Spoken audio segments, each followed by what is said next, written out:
We are live. Oh, I keep putting these microphones on my necklace. All right. Let's make sure the sound is good. And the audio, not just the audio, but the video itself, the connection. I'm going to make sure it is clear. Okay. All right. YouTube is not showing me live yet.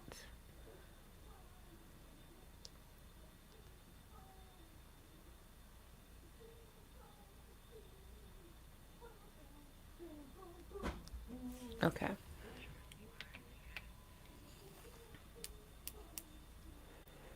All right. Sound seems good. Yeah, sound seems good and the video looks good. So I'm going to put the names of the list that I have so far so you guys know where we're at. And yeah, okay. The list is still open if anybody's interested. Okay, so this is who I have so far on the list. We're going to keep the list ongoing as we still have spots available. If you want to get on the list not only tells you where you're at, you know, as far as the order I'm going in. I put the names in the order as I receive the payments, by the way, but the list is there more so for your timestamp. So next to your name or whatever name you give me, I prefer that it be your actual name or something that identifies you, like a username, a nickname, your initials. If you want to go anonymous, that's fine. But the list is there for you so I can put next to your name your timestamp. And so if you missed the live or you happen to want to watch it again or you fall asleep or something happens, whatever, to where you can't watch it, after the live has been posted, you guys can go back and watch the live, scroll down to the description box, find your name on the list and click that timestamp and it will take you right to your reading. So you won't have to sit through this entire thing all over again or just sit through it to hear your reading. So obviously while you're live, you're not going to be able to play it back to your, you know, the timestamp's not going to be available yet. But once the live is over, it will be there pre-recorded and you can come back and watch it. So, and click that, just click the description box and find your name and you'll find your timestamp to click on. It'll take you right to your reading. So if you're interested in being added to the list, $20 for general questions. Any questions outside of love is general. And then $25 for love questions only. If you want a love question and a general question or general topic or general love question, it's 30. So you get two of those for $30.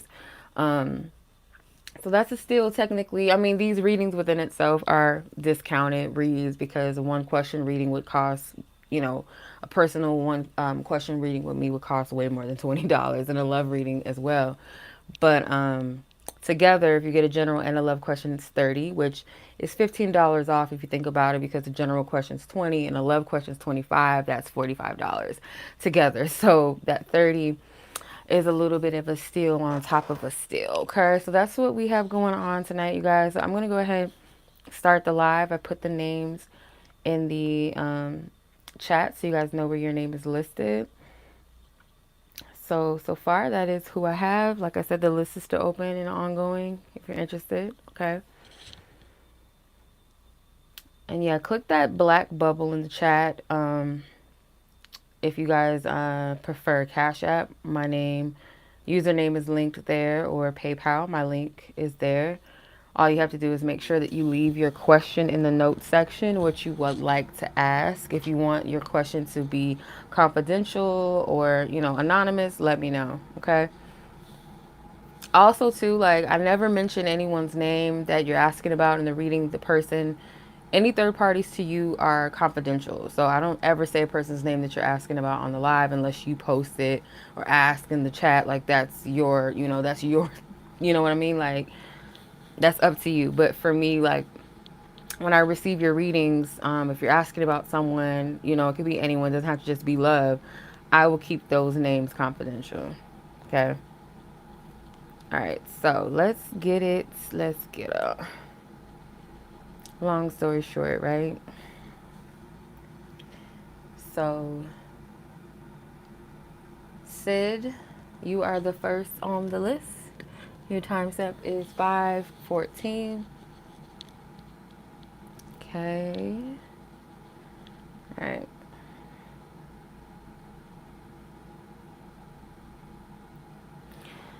All right. So you have a general and a love, and your first question is, what do you need to know right now? And when it comes to love, what is happening?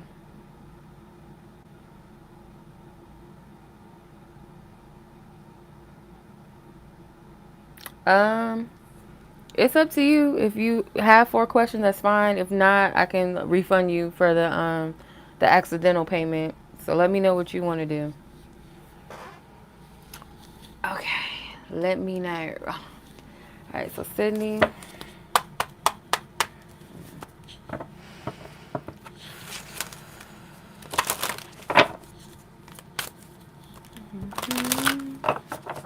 General energy. What does Sydney need to know right now? Divine Source God, that you need her and want her to know. Her divine team. What is it that she needs to know right now?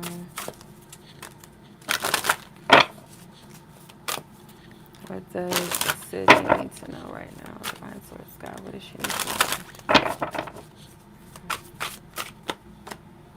The Universe, which is the World card in this deck. 5 of Cups with disappointment. The Knight of Swords. The Love card. And the Queen of Cups.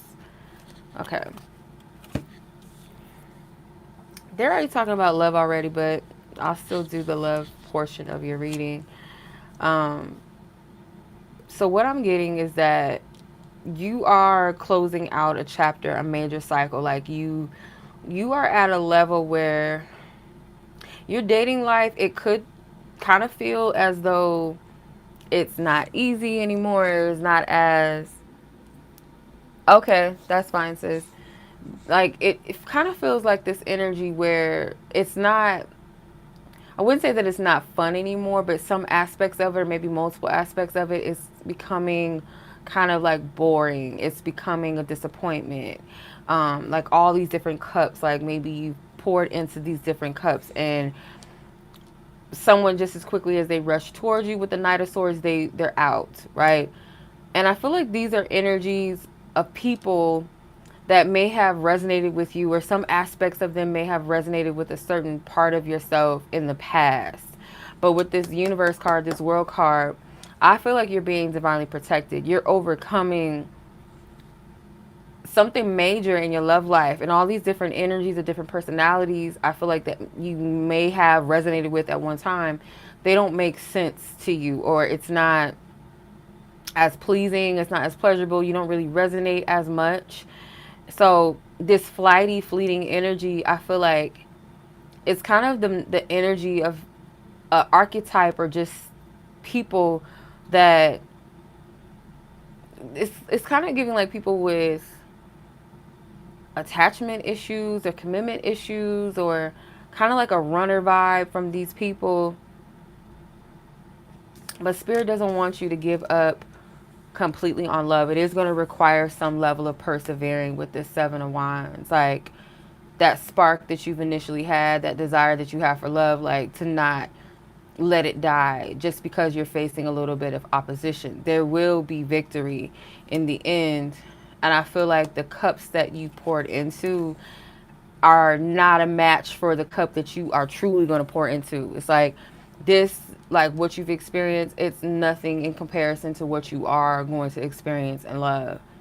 This is something that's ever flowing, and it's coming from 2 people that are on the same conscious level. So not just like, oh, we get along because we have things in common, like common interests and lifestyles, but it's with this feels more of a depth, more of a spiritual level, more of an intellectual level, emotional level, that you resonate with one another. And with the Queen of Cups, you don't have to, it's not going to deplete you of your energy. You're not compromising anything with the right person, the right connection. So you're not even a match to some of these people, because you got a queen with a knight.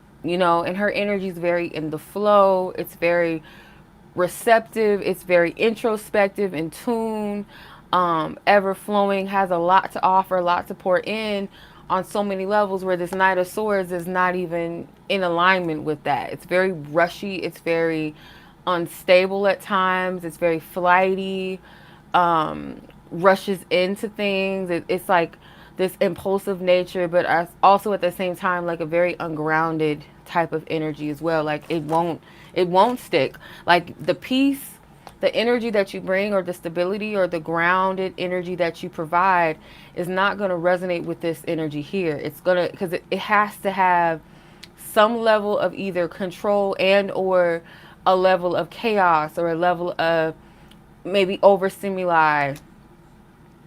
So like if you're providing something grounded, something stable, something pure, something clear and transparent, it's uncomfortable to this type of energy. And these are people that you phased out. You're not in the same playing field with these energies, or where you're able to maintain, or kind of get down to a certain level to match this, or even if they were to project to you that, because there's something about the Knight of Swords energy that maybe you can find in yourself, maybe in a healthy way, and maybe in some not so healthy ways as well. But it's like, now that you're the Queen of Cups, you are able to discern all of that. Hey, shout out to Tori. Thank you, sis. Yeah, like the video, y'all, if it's genuinely resonates, especially if you're getting a reading. Like, show some love, y'all. But yeah, you're able to like go within yourself and discern like certain parts of yourself that might need healing work, or where you need to check yourself, or you're able to detect and discern and accept and embrace and flow through that. Whereas this energy is more of like avoidance. Um, it does go after the things that it wants, but it's very flighty. It's like, okay, well, I'm over here next, and I'm here next, like all over the place. So that's what they want you to know in general. But this is like already going into your love reading. So I'm going to pull some more. I'm just going more in depth.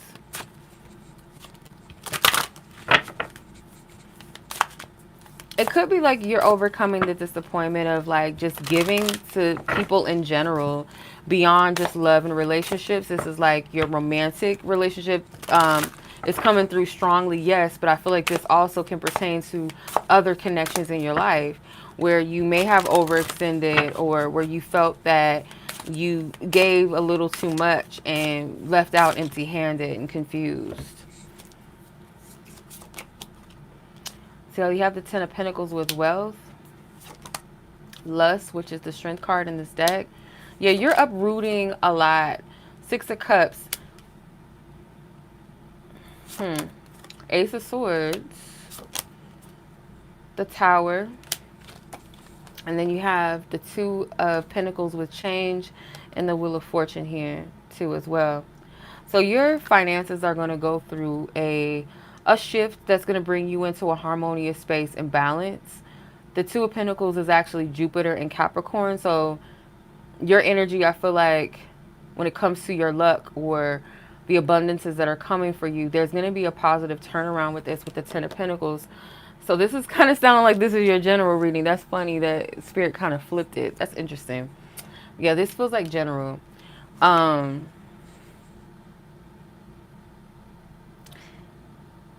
Yeah, I feel like you are still coming into acceptance of your, it's kind of like your feminine power, your feminine essence, your sexuality, your sensuality, your goddess energy, this lion energy, this Leo energy. I don't know if Leo is like somewhere in your chart, or it's like a significant placement or resonance with Leo energy, but you're uprooting something like an annoyance, or something that you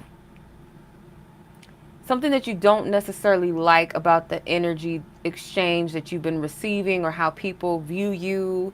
But it's more so to embrace it. It's like, eat your heart out. I'm about to say the N word. I'm gonna make it, I'm gonna do the edited version. Eat your heart out, ninja. Like, yes, you're gonna have this certain type of attention. You're gonna attract people that may not be ready for you. And I feel like your position and kind of understanding the power of your femininity, because you can't control other people's attraction and lust towards you, but what you can control is how you respond to it. And rather than kind of demonizing this element or this aspect of you, you have the ability to kind of put people in a grounded space and maybe kind of put them in their place, but in essence it's grounding their energy. Like you are a manifestation of kind of like a muse or a catalyst. Like it comes off like a muse, it comes off as like the pinup girl or just the person that they are fascinated by, but at the same time really can't handle. The pride and the ego comes out of them, and your energy is to uproot something inside of them. As you uproot maybe the way that you perceive this energy in a negative light, but actually looking at it as a superpower on a spiritual level, like what's beyond the surface, right? Um,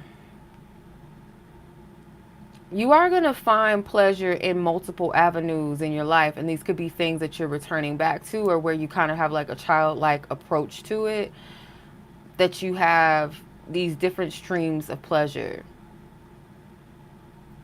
There is some type of this Tower card. Are we in the year of the dragon? Yes, we are. We are in the year of the dragon. I don't know what this has to do with that. Um, but I'm seeing a lot of changes in regards to that energy. And I think we're in specifically the year of the wood dragon. And the wood dragon feels very grounded in its pursuits, something with fiery, passionate energy, maybe creativity, where you're going to go through a deconstruction of that. You're going to have a bird's eye view or spiritual view of the changes that you're needing to make. Spirit may be adjusting you for a different type of lifestyle as well. So you may accumulate lots of money soon, or it's like stacking your money that you have now and being welcome to more money coming in. It's like a preparation phase. I'm just getting a lot of truths and revelations around certain foundations or certain perceptions that you may have, and shifting that, the focus, or shifting the way that you view it and see it. Most definitely when it comes to like your feminine energy, your goddess energy, how it expresses itself, how other people respond to it. But you are going to go through a major chapter or cycle or change in your material world, but also in your like your financial realm. There's a harmony and a balance that's taking place with your money.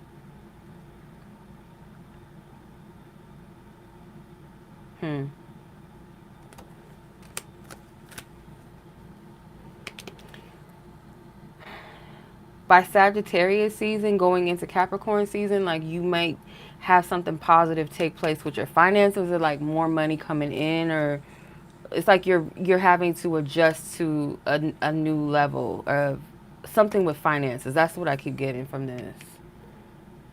All right, Sid. Well, let me know, sis, if this resonated with you. Let me know. I don't know if you're watching, but I hope that's clear. And if not, let me know. Or what wasn't clear, if anything wasn't. But yeah, I'm going to close it out. Put these cards back. Thank you, Divine Source God, for your divine wisdom, truth, and clarity. We close this energy out with love. We send Sydney her energy in harmony, balance, peace, restored unto her.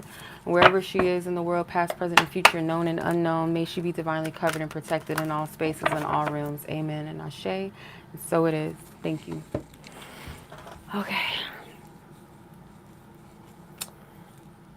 All right. Miss Alexis, you are up next, sis. Let's get your timestamp.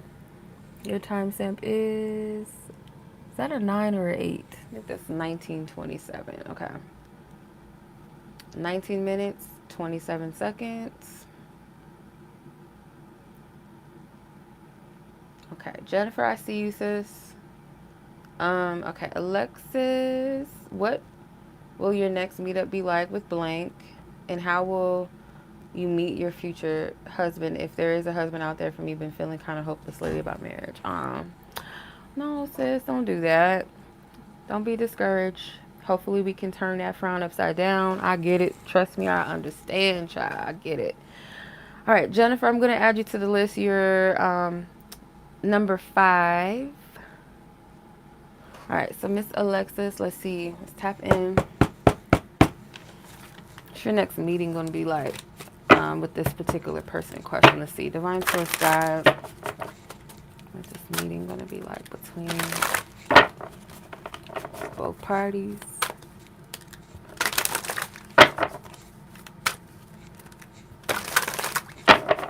What's this meeting going to be like between Alexis and her person in question?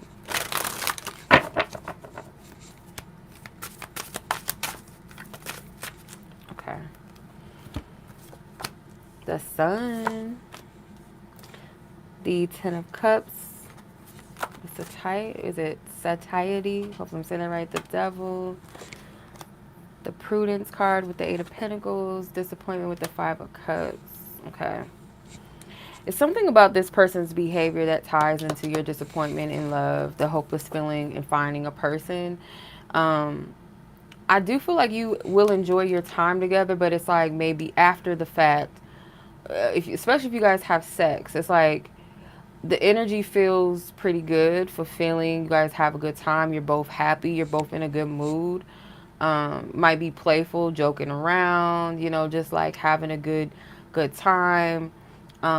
Yeah, being playful, being flirty. Um,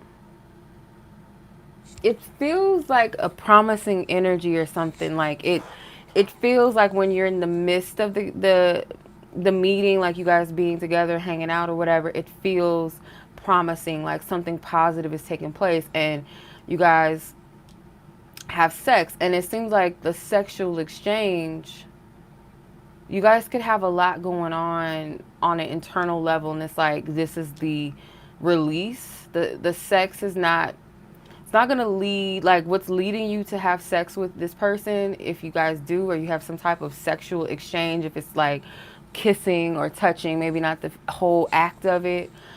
What's driving it is you both maybe wanting to release something on an internal level, especially this person, because these look like Aleister Crowley was into sex magic. Like, by the way, this is his deck. If y'all know who Aleister Crowley is, some of y'all like, why the fuck you using this deck? This deck be going in, okay, when you read. But long story short, it looks like a phallic, and some, some cojones. It looks like balls, okay? Testicles, to be more scientific. We're gonna use a different term. This person could have a lot of energy stored up, a lot of stress stored up in that area, in that region, or just like energetically, spiritually, and it's coming out, it's being released. Like this person needs a release. So I do feel like you guys are most likely going to end up having some type of sexual encounter. And I feel like the future of this connection, kind of after the fact, is still going to be in question. So something about Virgo season, you might be more particular, more precise, more prudent with your energy with this person and your time spent with them. This could be on a financial level as well, but I'm more so getting like this is the time invested, or, should I invest? So I'm going to be honest, sis, I don't feel like once this meetup, this could be like once you have already spent time with this person. Thank you, sis. I'll add you to the list.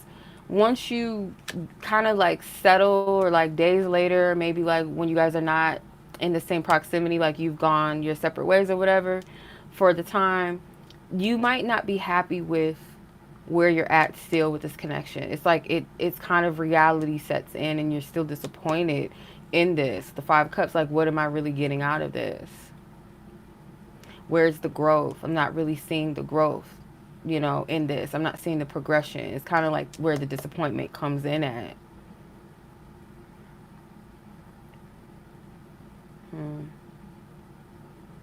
You might feel angry because you're someone that really gives. When you care about people, you give. And when someone doesn't show that same level of exchange or appreciation, um, or giving, it makes you angry. It makes you upset and disappointed. So that's what I'm getting as far as the meeting. I know that's kind of like, ugh, like I don't know, but yeah, I gotta be honest, of course. So you wanted to know about your future spouse. Let me go back because I don't remember exactly what you asked. You said, how will you meet? Okay, how will you meet your future spouse? Okay. How will you meet your future spouse? All right. Spirit, what can you give us in detail about Alexis? Let's see. Okay, I keep forgetting. Was it when or how? Like, how did I forget that? Like, it just slipped out of my mind. How will you meet? Okay, I have a feeling that even with whatever is going to be said, you're going to forget it. And that's a good thing because you don't want to, like, obsess over how you're going to meet your person. But I feel like the details are going to come out and you're not going to remember. It's almost like a Men in Black experience, like where you just flash, your memory just kind of is taken. Let's see. How will Alexis meet her future spouse, Divine Source God? How is she going to meet her spouse?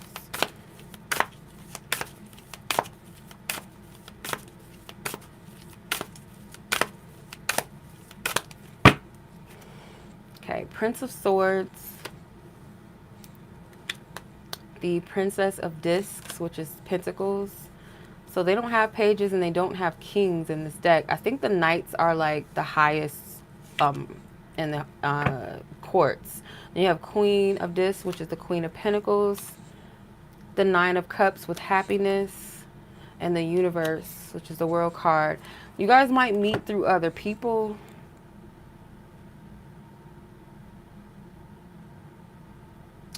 Could be like something with your job, but it doesn't have to be at work because it doesn't feel like this will be a coworker. It may be like after work or on your way to work, or someone you know through work may know your person. Like there's some, or maybe you guys work at the same field, or there's something in common with this. I also feel like you'll be very focused on progressing financially or in your career because you got the Princess and then the Queen of Disc.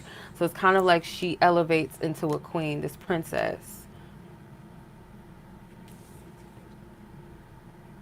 Your person may be going through something when you meet them. It's kind of like however they meet you, something pulled them towards you in a way that maybe they didn't want to, like, maybe not want to go anywhere, do anything, like something kind of, it felt forced. Like if this person ends up going to the same coffee shop as you on your way to work, it's like that day they're like, oh, I don't feel like getting out of bed, or I don't want to go have to get coffee or something, but it's like something forces them or pulls them to go, like wherever you are, it feels like forces like of energy pulling this person along.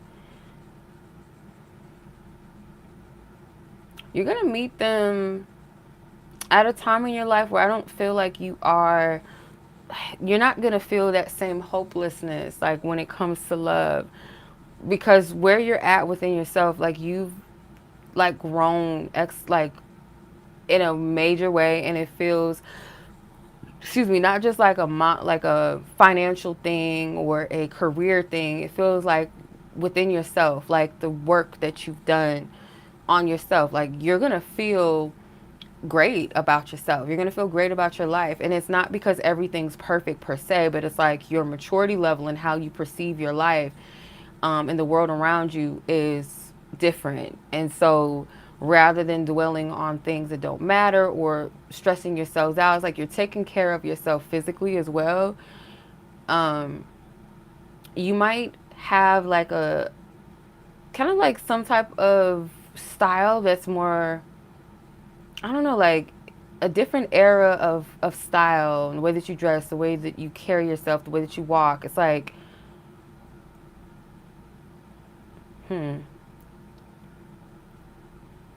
Yeah, it's like princess to queen energy almost. Like you're going to go through some type of shift within yourself and externally. And that's when you're going to meet this person. It's like your energy is kind of unfuckwittable. Like you don't allow things or people to project onto you. You're not going to allow just anyone into your life. It's like your energy is heavily about you and protecting your energy. That's when you are going to meet. And how you're going to meet this person, like I said, it seems like you guys are just at the right place at the right time, but it seems like your person may be in this kind of like rushed, like they feel rushed or they feel pushed. Like I don't want to get out of bed, or I don't have to stop and get gas, or I don't feel like going to go get coffee, but I need to, and like and that's kind of like their spirit, or maybe even their hey sis. It may be their spirit, their divine team, like their higher self, like all of that into play, like leading them to you. Because I see this person driving and not wanting to, or not wanting to go anywhere, but they're going to go because that's what's guiding them. So, yes. I hope that makes sense. I hope that resonates.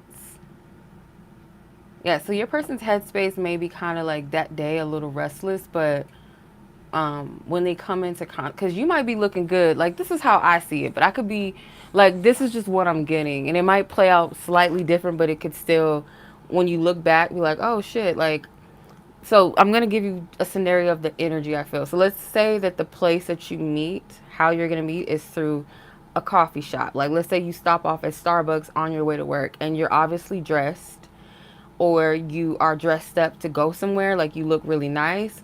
Your person may be kind of dressed down because they had to force themselves to get up and go somewhere that they don't feel like going. So when they bump into you, they may look at you like, damn, this person looks good. Or they might be a little bit like, oh, but something's gonna pull them to talk to you, pull them towards you regardless, which is interesting because I do feel like this person might be hesitant to talk to you because of the fact that their energy is kind of like all over the place, and because they may not be the most um like dressed up at the time, or like they could have like sweatpants on and a band t-shirt with a stain on it, and they may be like, oh fuck, like I look like shit right now, but something's going to pull them out of that headspace for them to talk to you.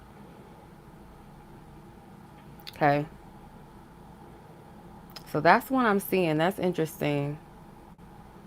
All right, you want to let me know. So don't be discouraged, sis, because there's somebody for you. It is. I'm not getting like a particular sign. I don't feel like they're an air sign. The Emperor was at the bottom of the deck, and the Knight of Wands was at the top of the deck, so they could be a fire sign potentially.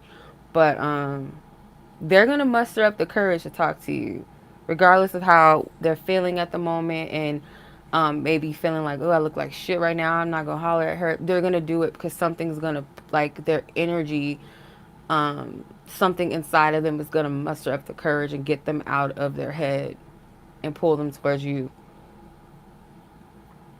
So I say all you gotta do is just live, be present, sis, because yeah, it looks good. So all right. I hope that was helpful, sis. Let's go ahead and close the energy out. So, Divine Spirit, we close this energy out with love. We send Alexis and her person's interest, love, light, and peace, and harmony, balance restored unto them, wherever they are, wherever they dwell, past, present, and future. Spaces known and unknown. Divine Source God, we ask for divine protection and covering to surround them at all times. Amen and Ashe, and so it is. All right. Okay. Enjoy your weekend, sis. I hope that was helpful and hope that kind of like uplifts your spirits and encourages you. All right. So, Brianna with the Y, you were up next. And then Monica, Jennifer, Brianna with an I, Rosie, and Mel. Okay, so timestamps for Miss Brianna with the Y, 3423. 3423. Okay. Let's get your questions.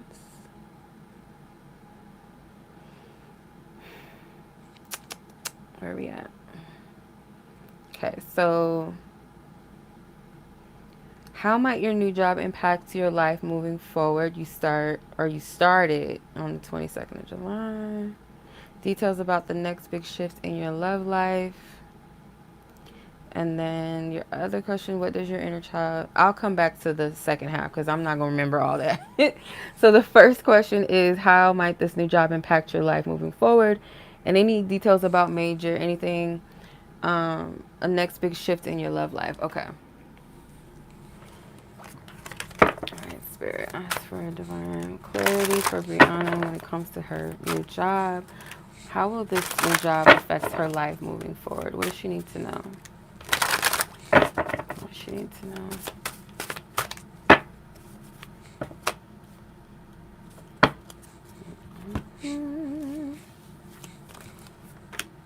You have 7 of Swords with futility, 2 of Wands with dominion, the Tower, and the 9 of Wands with cruelty. And I'll pull one more. You have luxury with the 4 of Cups.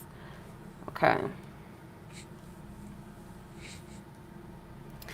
Spirit wants you to be like fully participant with your position. Like, what I'm getting is like maintaining your position, not from a place of competition or like playing grimy and dirty, doing shady things, but just like really staying on the job and about your business, like really proving yourself. Because I feel like this job, it might be a shift that takes place that's unexpected. I'm not sure. I'm not getting what exactly it is, but let's just say hypothetically, like they're going to start laying people off, people that they feel like if they need to downsize the company, they don't want people on there. They don't really appreciate their job, not putting their best foot forward or effort. They're kind of just like on autopilot, not trying to excel in any kind of way or grow. So Spirit wants you to be on your shit, okay? Because I'm getting... there's people, like there's one person, like, or maybe it's an entity like a CEO or just like a major energy that's watching everything. Just getting like micromanagement, especially with that eye over the Tower.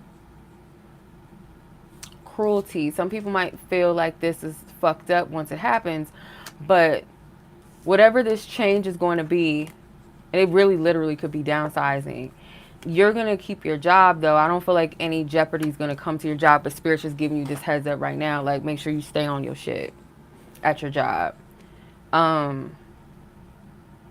Because you can choose how this goes as well, like whether this works well for you, but it requires some type of determination and confidence in yourself.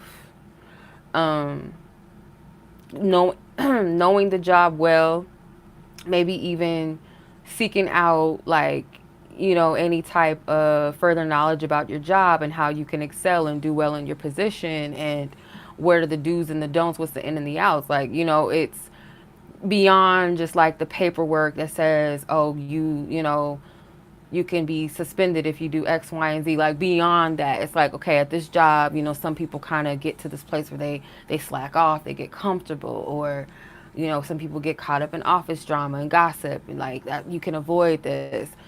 How do you get on the good side of your boss or your company? Like, you make sure that you do your work. Like, they love to see people that do their work and stay focused and not fraternize with everybody around them. Like, there's something like Spirit saying, like, be on your shit. Because the more exclusive you are with your energy, the better. The better position you're in as well. I'm not sure what the fuck that means. But yeah. I'm curious because it's interesting that the 4 of Cups is called luxury, which is interesting. So I want to look this up real quick, get a little better context. Like, why is this a victory or luxury? Let me see. 4 of Cups. Let me see.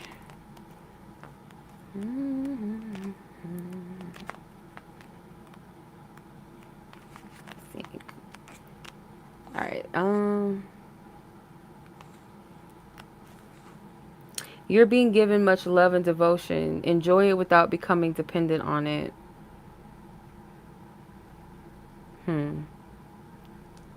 So I feel like there's a period where, you know, maybe like newbies, or once you've been there for quite some time, like 4 months, maybe you'll start to, like, it's either going to go, your first few months there is going to be them like really kind of not coddling or babying you, but being considerate that you haven't been here that long and checking in on you. And then after that trial period, it's like, okay, you're out on your own and you got to hold your own weight. Or once you showed yourself approved those first few months, then they start to show like, okay, more like you're welcomed, and it's something with that. But just stay on your shit. That's all I can say. Like, I keep getting that. So moving forward, it seems like even with the 4 cups, it feels like a good energy. Like, appreciate where the energy is, but don't get comfortable. I feel like that's what it is. Don't get comfortable, meaning like don't start slacking. Like, oh, we all family, we all cool. Like, yeah,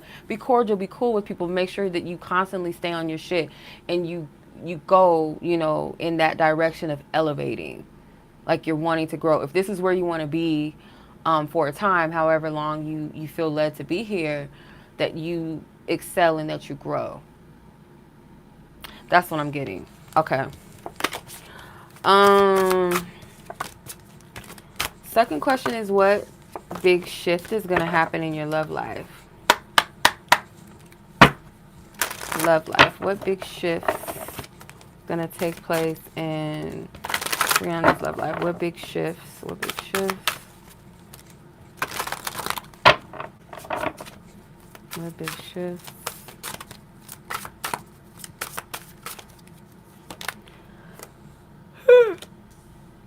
Excuse me. Prudence with the 8 of Pentacles. Defeat with the, what is this? 5 of Swords. 7 of Swords again. Ace of Swords. And Adjustment, which is Justice in this deck. So you're going to go through a major shift in a way of the things that you were defeated by, things that you feel like did not work out, things that got you in your head, like, what did I do wrong? What could I have done better? Maybe an upset, maybe some conflict with another person, like an ego, you know, battle between 2 people, or one person unwilling to put in the effort or kind of avoiding it. It's kind of, maybe you resent this person for that, or you resent yourself for that as well. But I'm seeing like that energy, that low vibrational energy, like that haunts you, that bothers you. You're going to see past the bullshit that maybe you've told yourself that made you feel defeated. You're going to see past this. You're going to be more careful about where you place your energy and your time, because it's like, in order for something to grow, it requires both of us to put in the effort. It's like these 2 sides of this tree represent one person and the other side represents the other. So it requires us both to put the effort and the work in and nurture and to water this one plant, which is our connection. And it also requires watering our own selves as well, making sure that we're good within ourselves, that we are taking care of ourselves, that we're doing the necessary work that we need to. If there's something that needs to be uprooted, that needs to, you know, that weed that needs to be pulled out of the garden, like, I will do the work on myself to do that. And the other person also has to participate in doing their work. A healthy person makes a healthy relationship. So it's like, you can't have one person that's doing the work and the other person is not. So there's something about being more discerning and more wise of where you place your investments, because you're worried, not worried, I shouldn't say that, but more so concerned and in care of your future.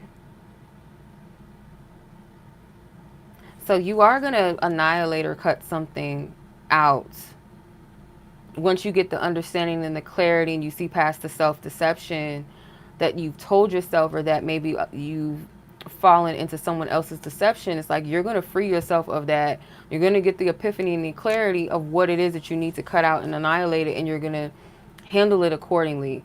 Now, this could happen around Libra season. Libra energy rules the 7th house of partnerships and contracts. You're cutting cords with some type of like contract, and it doesn't have to be with a particular person per se. It could be with an energy. It could be with a belief system. It could be with patterns. It could be deeply rooted with that 8 of Pentacles. And I feel like, to be honest, it feels like the work, I'm getting a lot. Jesus. Okay. Slow down. I'm getting to that you've been doing some sort of work that's going to contribute to this clarity and this epiphany. And granted, there is like efforts that have been made on another person's behalf in part as well, but there's something around like these deceptions, these self-deceptions, or deceiving one another, or one person deceiving the other. This defeat is due to conflict. The conflict within maybe one's mentality and belief systems, and a clash of that, and being prideful, being stubborn, like it could be a butting of heads.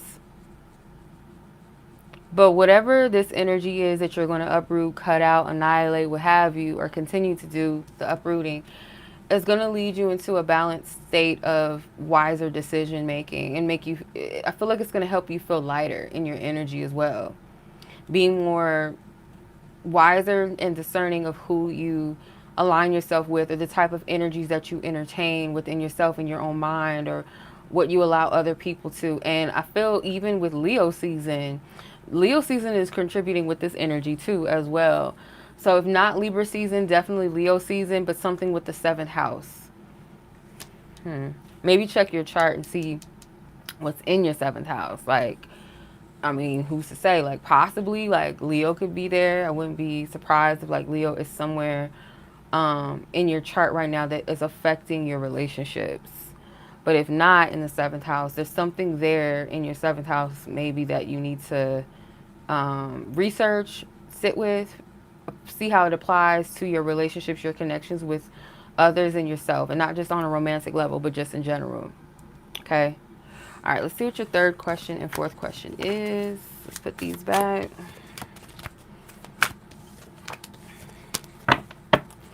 All right. So we have, what does your inner child want you to keep in mind when it comes to your love life / life partner? Excuse me. And what does your inner child want you to know in general right now? Okay, so what does your inner child want you to keep in mind when it comes to love and relationships and / your life partner? Brianna's inner child. What does her inner child need her to know in regards, or keep in mind in regards to her love life and her life partner? The inner child within herself.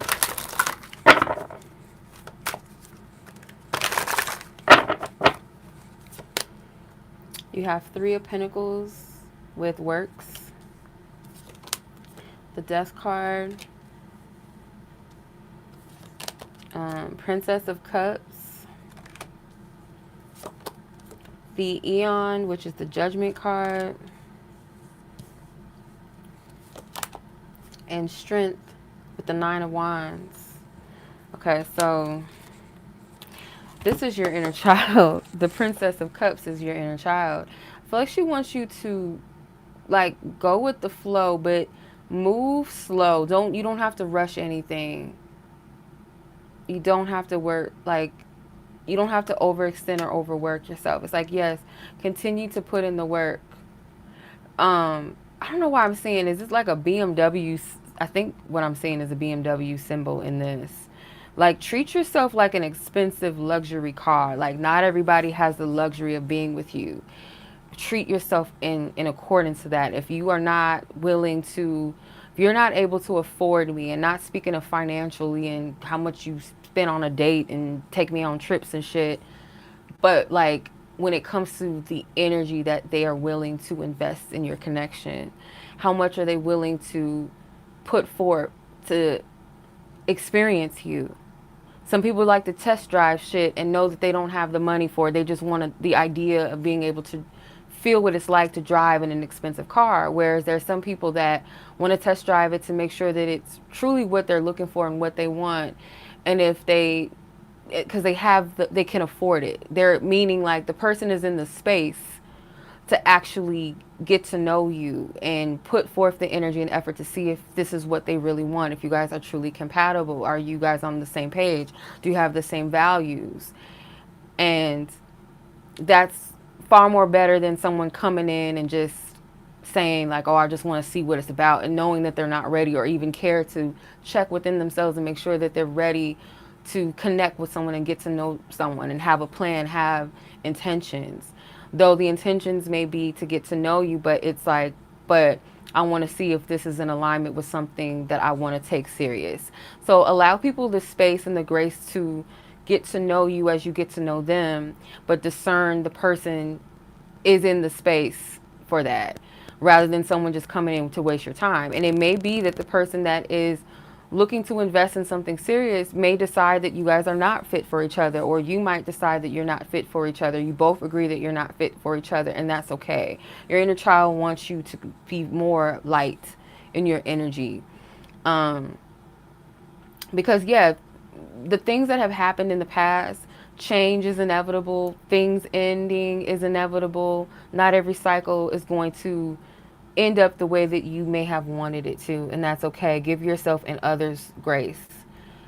I'm seeing a clearing of different types of energies that have come into your life, like you capturing them, like going back in time and like sitting with different energies and experiences and capturing them so that you can release them. Does that make sense? Like without it floating around in your space and just getting away, you're able to capture it and discern it and say, okay, I release you. I release you out of my energy field. I release you, the attachment of you out of my life. Because, like, you have the inner knowledge and the inner wisdom that you need. And I feel like you're going to come into some type of place within your divine feminine or your manifestation of your own goddess energy. Your inner child knows this. Like, you know how little girls play dress up or they play like they're queens and, things like that, like very powerful energies, but they're not quite that yet. It's like your inner child has experienced or has the vision and knowing of the woman that you are. And instead of playing dress up and pretend, it's like you're truly going to embody that energy in some way. And I feel the more you trust yourself, the more you go within, the more wisdom, the more insight that you're going to have.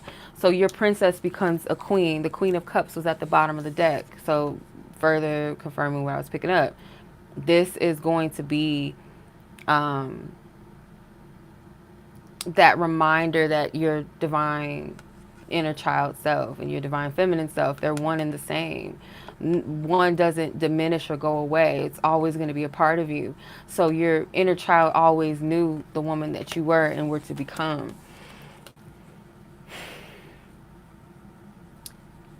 It takes a lot of strength to believe in something, let alone love, and especially nowadays. Like, it really does take courage and faith and belief in something such as love. And so I feel like the strength that you have, it is going to lead you to the right person. Your inner child doesn't want you to focus so much on looking for your future spouse or your husband. It's like, okay, no, but they exist. They do. But what I want you to focus on is your own energy and how you handle your own energy and who you allow to experience you. Don't make it so easy, not saying like you're an easy person, but like little simplistic things that people might be appeased by. It's like further down the line, you're going to stop being appeased by the little things because anybody could come in and charm you and you guys, have things in common and may have a good time, have attraction, but not a lot have the maturity level to have a relationship or hold the capacity, the maturity, the I guess the consciousness or the maturity level and the stewardship to maintain a relationship that's healthy, or even along like a relationship with themselves for that matter. So it's like not every person that tickles your fancy or that you have some level of compatibility with on kind of like a mundane level is meant for you to give a chance if they're not in the space to have a connection with you, or don't have a healthy connection with themselves. You know what I mean? Or with anyone. Not willing to, not looking within themselves, just kind of just going through life, just floating, or, you know what I mean? Like dating, real dating and courting requires a level of consciousness and awareness. It's not something you just float through and just, oh, this person's fine, oh, they attractive, oh, they available, oh, they're sexy, oh, we have a good time, like, and that's just like, oh, I'm just going to invest in that. No, you have to have some level of discernment, like what the fuck you're getting into. And if this person, because you can tell, like, oh, this person is, they're not ready, but we tell ourselves like, oh, well, they'll get ready, or oh, they'll come around, or this will, maybe this will make them change, or they talking this, they talking that. But there's something that doesn't back it up, though.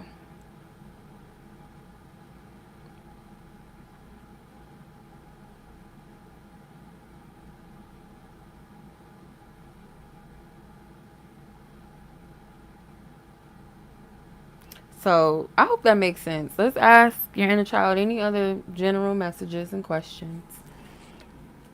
Princess of Cups is also very loving, and so is the Queen of Cups. Has a very big heart.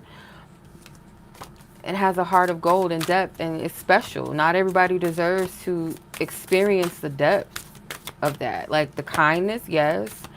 Um,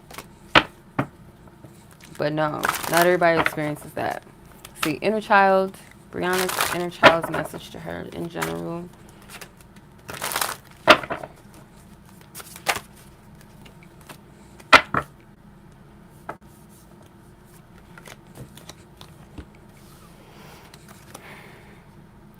Six of Wands with victory, strength again, Nine of Wands, strength. The Prince of Discs, just pentacles.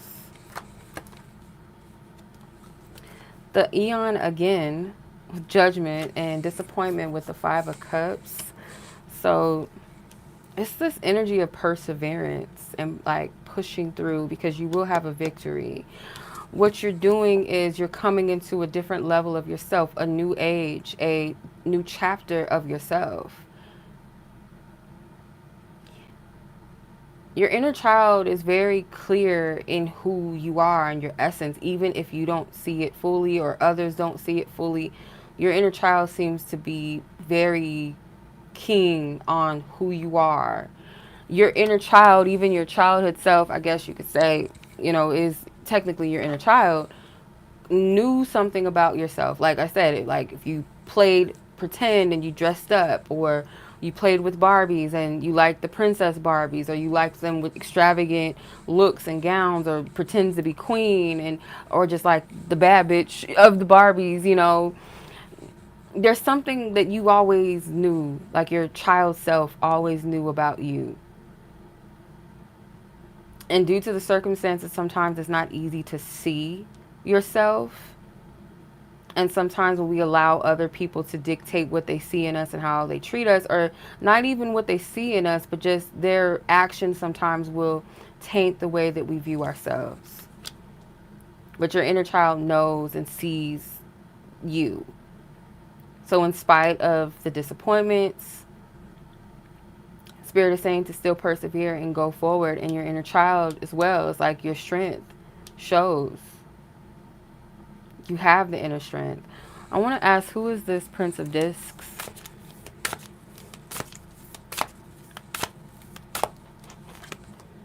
Lover, that's your partner. But what's funny, what I learned about this card with the lovers in this deck, the duality of black and white. There's so much going on in this card. There's so much symbolism and meaning. But to just basically, this card represents the duality within self. The card of the brothers. The lovers is not really about romantic love in this deck. It's about the brothers, Cain and Abel, the parts of ourselves that we fight against, that we compete against. It's all about your choices as well, your choices and decisions. With it being Mercury and ruled by Mercury energy, I feel like the person that's meant for you is going to speak to parts of yourself that you may not be comfortable with. Like this person is going to be the catalyst to see yourself. Like you both are going to be that catalyst to see yourselves in a way that you've never seen yourself before, and uncover and speak to the depths of you that no one else can. That's how you know that you've met your person. They see through you. Yes, you have seers, people that are gifted, like, that can tap into you and things maybe that you hide. That's a part of being a seer and being connected to source God. God is going to call the things that we need to see and to know, but in a way that you both transform each other's lives, in a way that you elevate to your great potentials. You guys are not going to be, because the misconception of twins and this spiritual community shit, twin flames and divine counterparts, that you have to be exact mirrors, meaning like you're identical to each other. Not exactly. There could be similarities in upbringing and core faiths and truths and values and all of that. But truthfully, it's going to be with someone that is way beyond your type. They're not going to be someone that is comfortable for you and what you're used to. They're going to challenge you. And I don't mean being abusive towards you and that type of challenge, but where they call you higher to your greatest potential and you to them. And that you guys actually rise to that. You will see that together. You will see that elevation on an internal level, not just external, like, oh, we got the houses and the cars and, you know, everybody wants to model after us. No, if anyone wants to model after you, it would be because of the self transformation, what this person has called out in you. And that purity of the brothers, aka the lovers, is like there's a kinship with this as well, where it's beyond just, oh, I'm so in love with you and you my everything and oh, you so fine. It goes beyond that stuff. It's more so of a like a true connection of siblings. Like, yeah, we have our moments, but we love each other. We hold each other accountable. We're closer. We're thicker. We're closer than blood. That type of energy. They hold a mirror up to you. Mirror energy is not so much like, oh, we're identical. Like I said, like we're all the same. But holding a mirror up to someone to see themselves is what I feel like is a true divine counterpart. Holding a mirror up to each other, not being like, oh, we're the same and oh my God, like that's borderline a little bit trauma bonding in a sense. You know what I mean? Like, there's levels to connections. Connections are always going to go through their trials and tribulations, but how you show yourself, like how you show up in that connection, is it improvement? Is it growth? Is it wisdom? Is it closeness? Because sometimes challenges and strife can bring couples together, closer together, when they come together to grow and to find solution and resolution and harmony and be mature and die to their ego and self. That brings a couple closer rather than not. Some people don't have they just don't have that strength, that perseverance, that resilience to maintain a real connection. We're only happy as long as it's going our way, or as long as the person is doing what we want them to do, or it's like the honeymoon phase and it's all cute and romantic and flirty and sexy. But when it comes down to the core of things that we start to see in a person, that's like, oh, I don't know. And it's not like demonic and dark energy, like you have to settle for someone like this. No, where it gets uncomfortable, where you might feel a little squirmish, like, ooh, I don't know about intimacy, that makes me feel funny, ooh, I don't know about that. Like, it's going to challenge you both in ways that you need to grow. So I hope this resonates. I really do.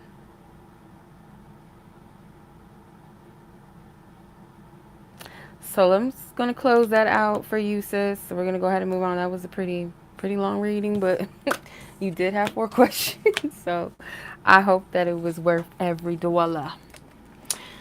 All right, Divine Spirit, let's close this energy out. Divine Source God, we send Brianna love, light, peace, and harmony and balance restored into her energy. No matter where she is in the world, past, present, or future, space is known and unknown to her, that she is forever divinely covered and protected. We close this energy out with love. Amen. Ashe. So it is. All right, Miss Brianna with the Y. That was your reading.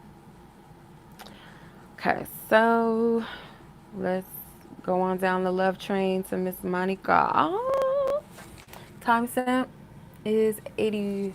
Damn, 80? Or is that 60? 64, 64, 64. All right, so we're at 104 and 51 seconds.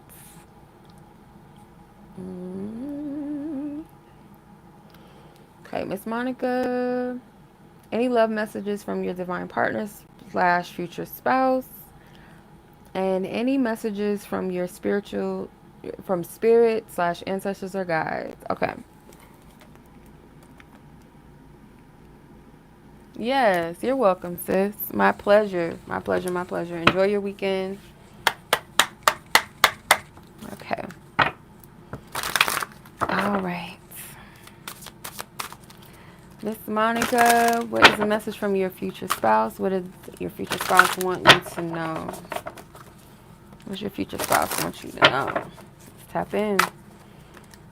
Your divine partner slash future spouse. What do they want her to know in their soul, in their essence, that the divine source God will give us the permission, the blessing of having the message that she needs to know. Oh, thank you. Thank you, Tori. Thank you, Brianna. I appreciate it. Ooh, okay. So you have the moon, the Hierophant, the Hangman. Goodness. 9 of Pentacles with gain and 9 of Cups with happiness. So you have 2 nines. The person wants you to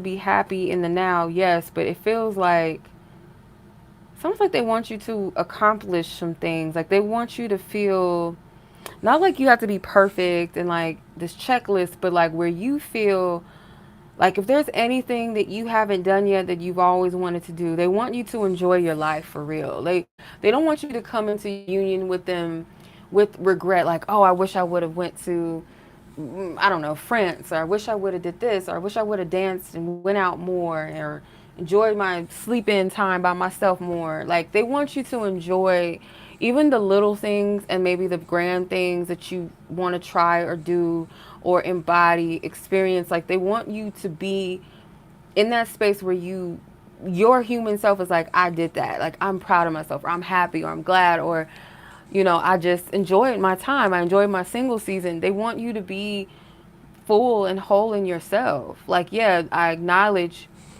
the desire that we may both have for each other, but I want to be in a place where we are happy people when we come together, where we don't feel like we're lacking or we resent each other. Like some people get into marriages when maybe they're too young.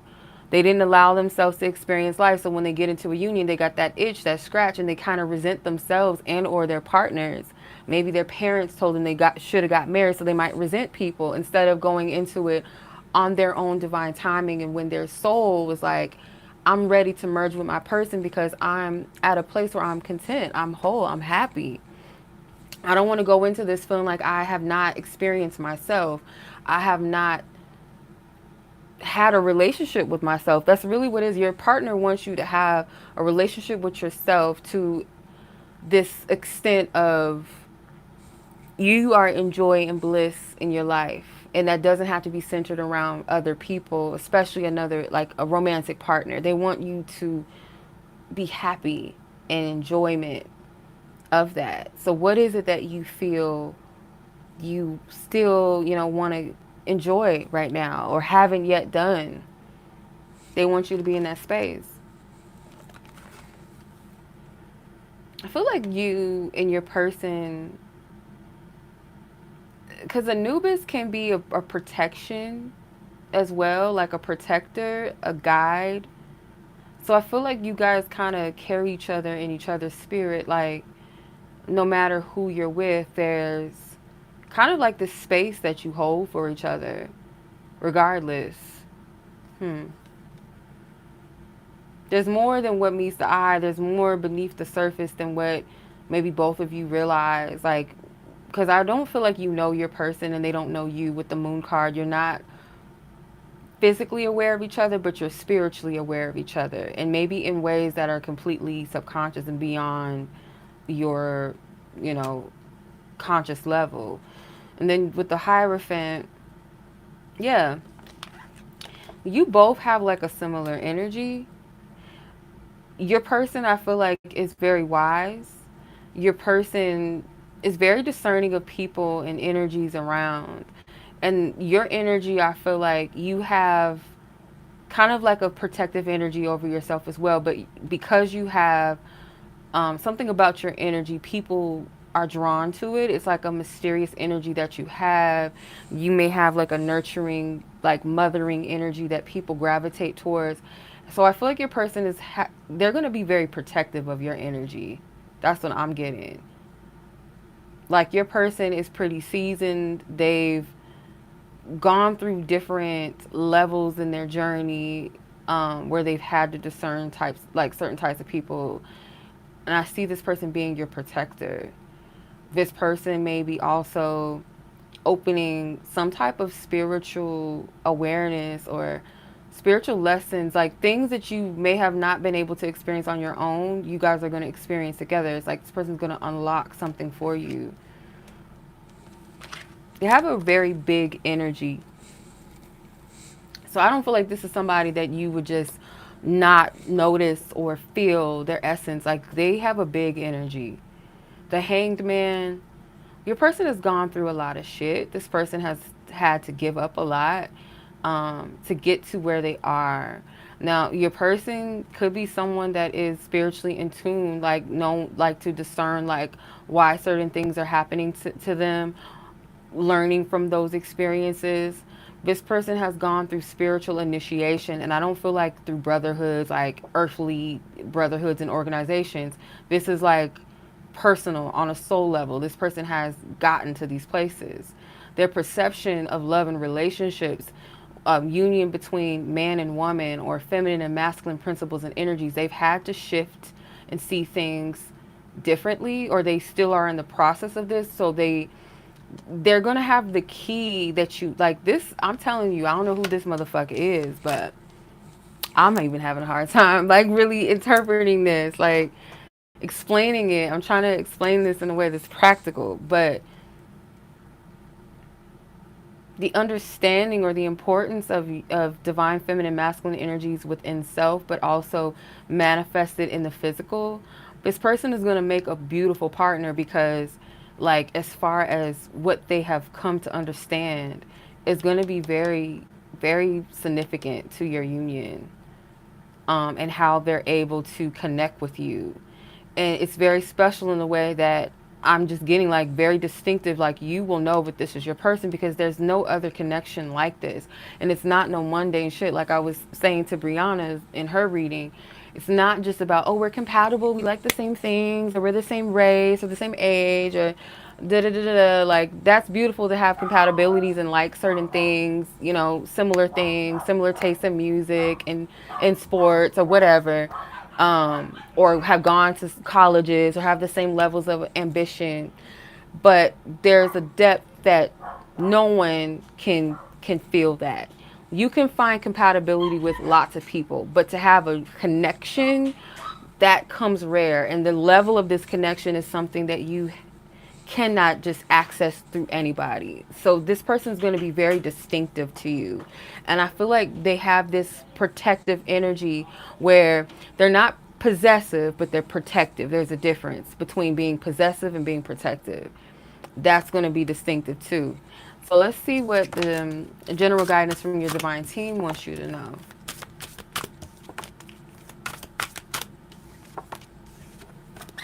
All right, let's see. Divine team of Monica, source guide, angels, guides, ancestors who lovingly guide her and assist her. What is the general messages that you have for her? What is the messages that you have for her? Ace of Swords. Seven of Pentacles with failure. Eight of Pentacles with prudence. The Ten of Pentacles. They're telling you to keep going. Like where you feel like you failed, you have not. The Lovers came out. Where you feel like you have failed, you have not. It's like it's a sign, like a message for you to stay persistent, but also be more wiser, more student, like studious when it comes to your affairs and investments in your life. It's going to pay off wisely. It could be something too with like work or transitions around work and finances, that this transition may look one way, like a fail, but it's not. It's an opportunity, like I said again, like this studious energy, like kind of discerning and finding the understanding of wisdom, or teaching a lesson of better management, or just better, um, like where you place your focuses and your intentions, your investments, the time that you put in, being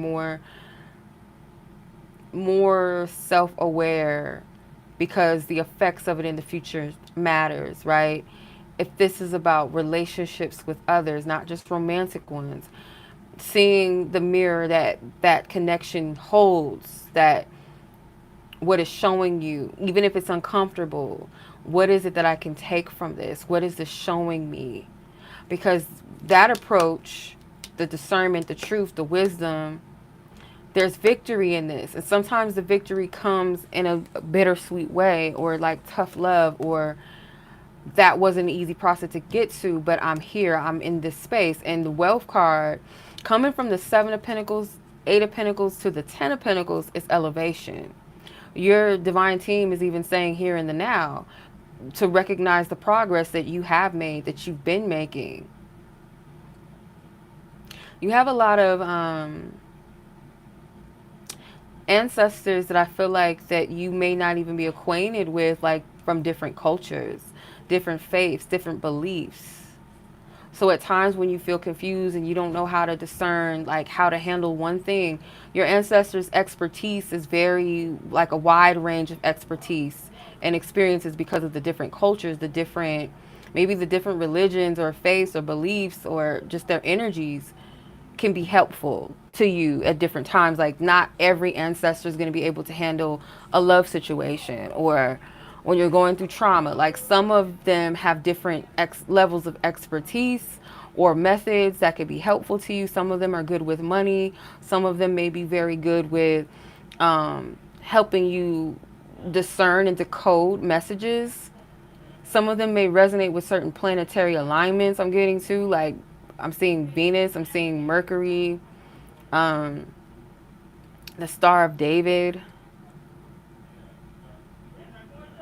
Your spiritual team speaks to you through symbols too. They want you to pay attention to your energy, your cycles more, like what's going on in the planets, like when you're in a certain mood, to pay attention to what's going on in the planets at that time, because it could be like a pattern that is going unnoticed by you.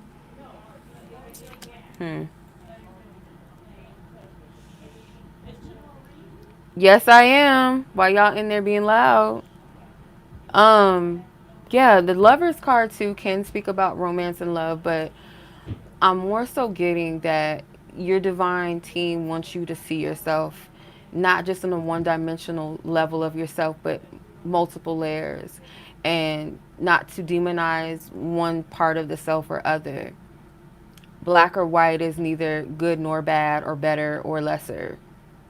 It's just a different manifestation of energy. I hope that makes sense. All right, sis. Much love to you. I hope that reading was helpful. Okay.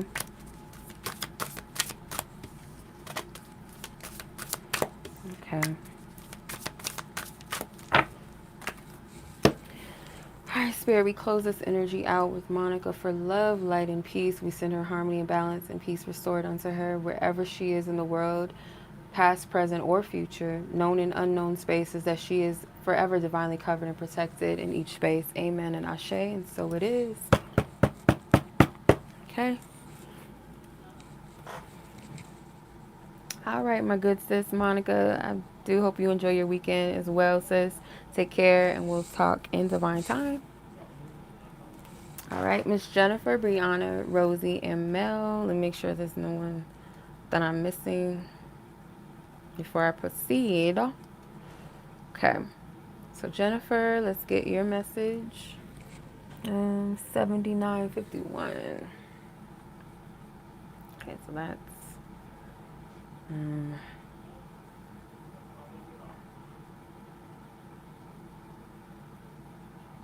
all right. So Jennifer, your question is, what was the meaning of your dream you had recently? Then when it comes to love, who's coming towards you next in love? Okay. All right, let me make sure I got the right time stamp. That was 79 minutes. Should it be 19? 119, yeah. Okay. All right, we're good.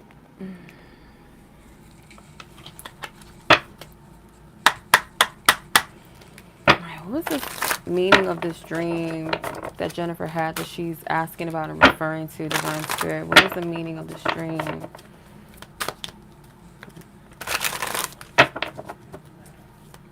What's the meaning of this dream Jennifer had?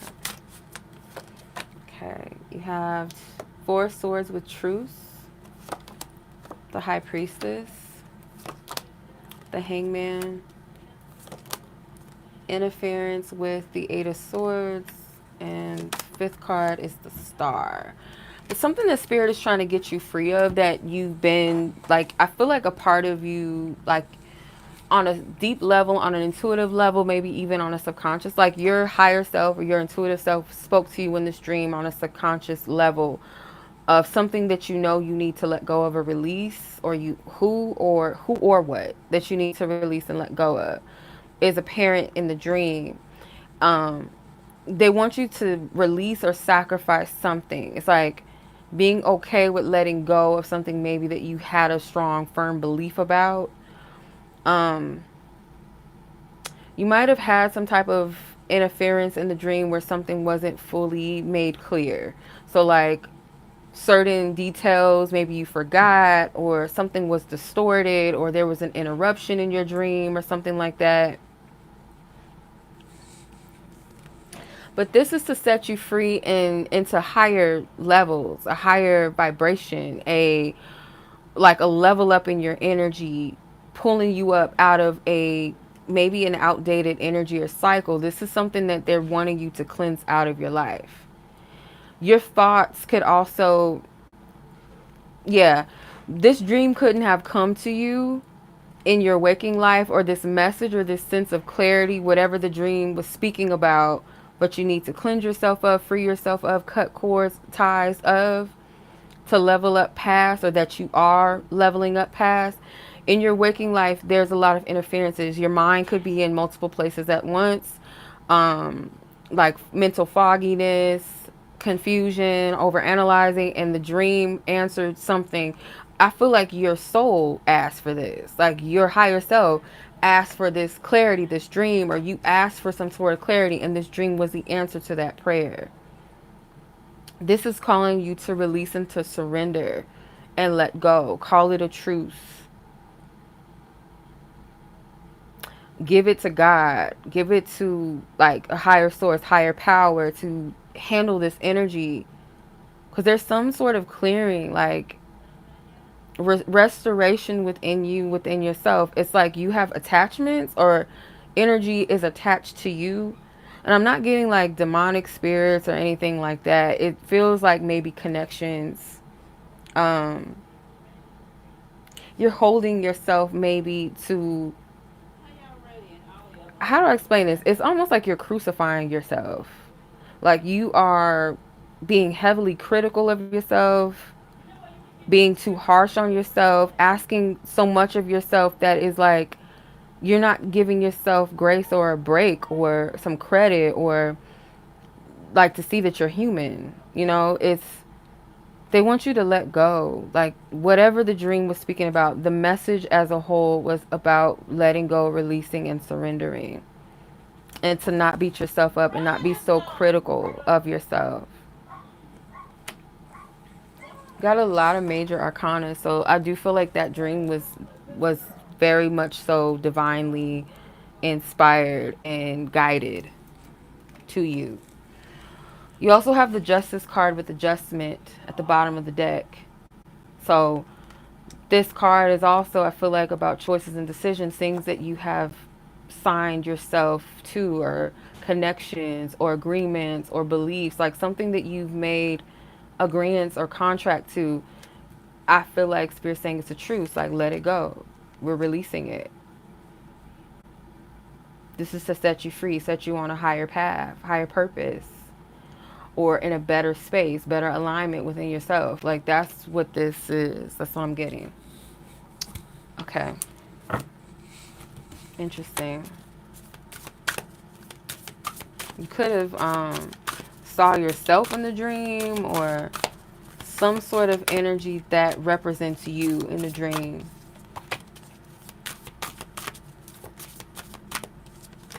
All right. All right, who's coming towards you in love? Let's see, Spirit. What do you want her to know? What's worth knowing, of her highest good to know? Helpful for her to know, who's coming towards her. I smell Starbucks. Like, I don't know if I'm craving Starbucks, but I smell like Starbucks. Yeah, I don't know why I just smell Starbucks all of a sudden. Let's see.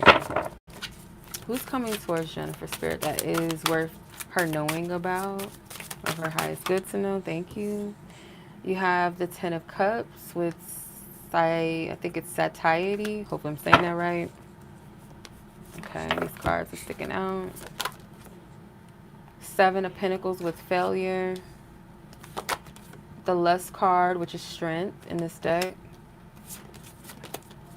Power with the Four of Pentacles. The Hierophant. And this card wanted to come out too, so I'm going to take it. But you got the Two of Cups with love. Okay. So who's coming towards you in love? After, okay, this could be some time. Might not be immediately after a connection that you feel like may have failed, or like a series of connections that you're just kind of fed up. Like, I'm tired of the fuck shit. I'm tired of this. This is like, it just feels like an epic fail.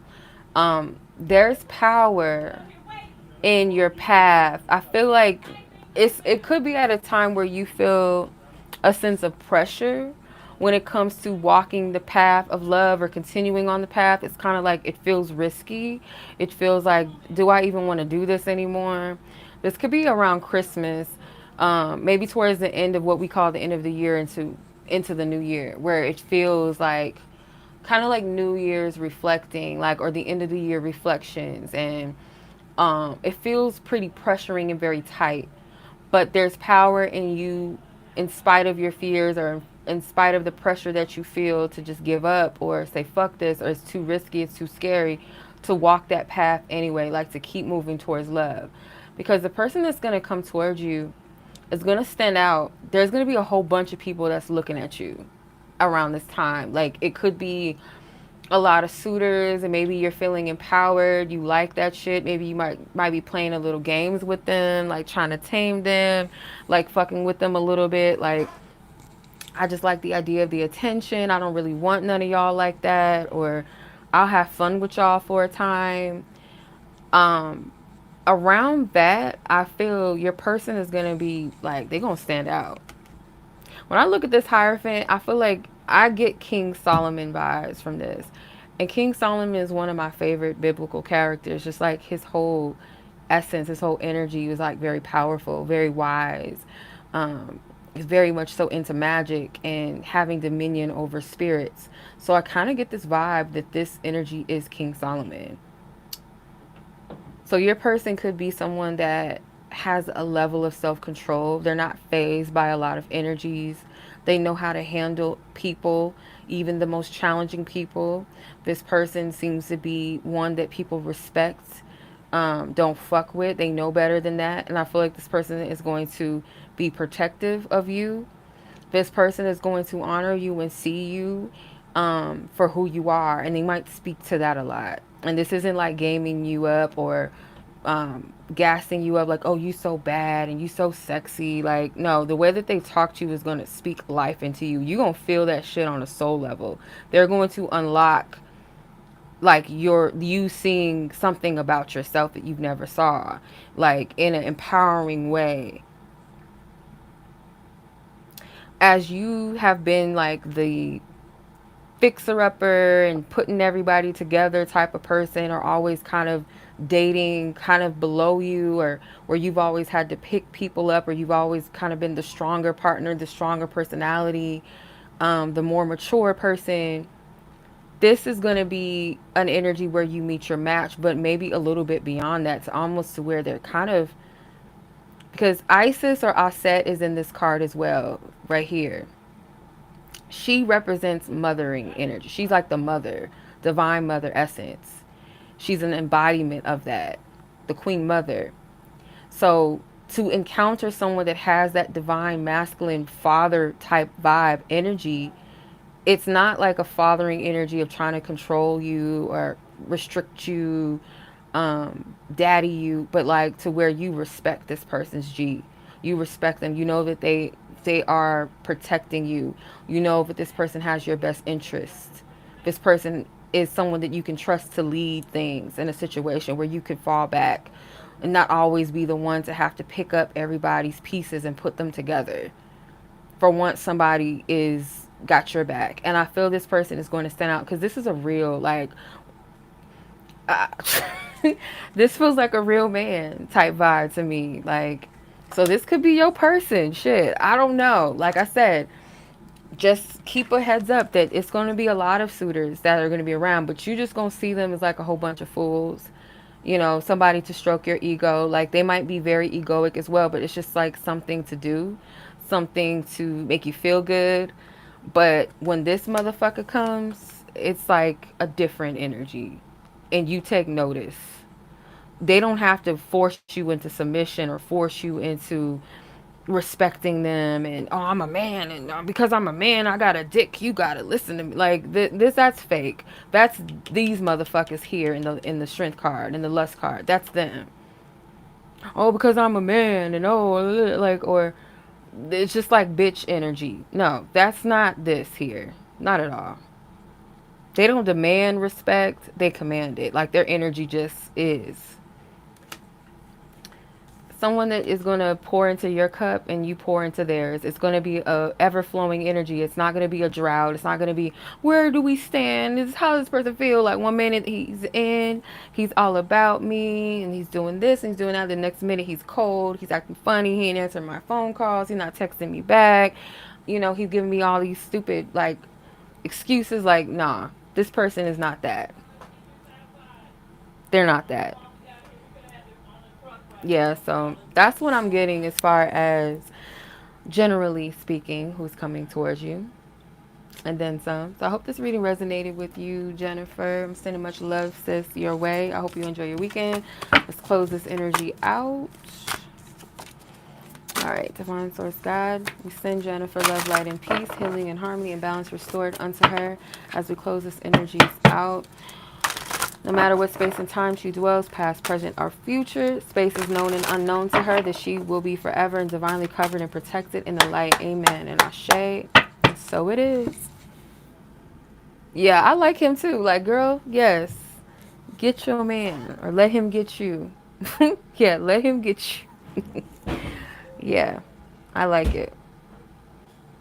If y'all can hear a lot of thumping and stuff like that, they moving stuff out of the house. So just, it's a lot going on. Alright, so let's go down our love terrain here with Brianna with an I, then Rosie, and then Melody. That's who I have so far. Brianna with an I, your timestamp is 93 minutes. Okay. I think it was 52, 93, yeah. 93, 52 seconds. Alright, Brianna with an I. Let's see what you got going on, sis. I might have to take a bathroom break after Brianna because I'm already feeling the... Alright, so Brianna with an I, your question is, who is coming towards you in love as well? So you kind of had a similar question to Jennifer. That was the last reading that we did. So who's coming towards you? Let's see. Alright, 93 minutes. Let me see, 93 minutes. Get your timestamp right. 1 hour and 33. And 1 hour 33 and 52 seconds. Okay. All right, let's get it.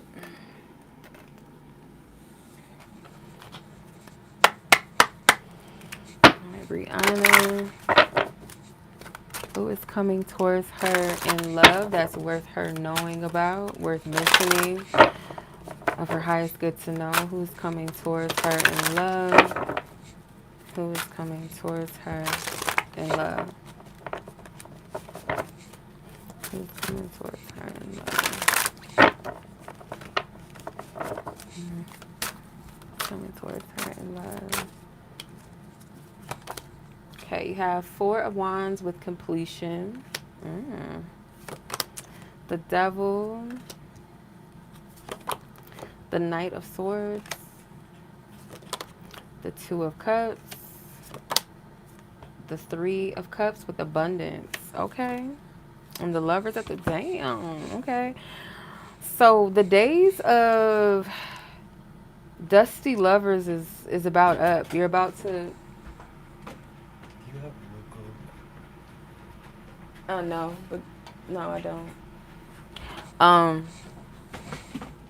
Yeah, this person I feel like that's coming towards you is might be someone that at first you're iffy about. You're not sure what their intentions are. This person could come in kind of sooner than what you're prepared for, or come towards you in a way that might be a little not pushy, like they're pushing you to be in a relationship where it's like, ugh, like back up, but like in a way where things might move in a way that scares you, like, dang, like this is happening suddenly, like, is this too good to be, like, you might have a little reservations about it.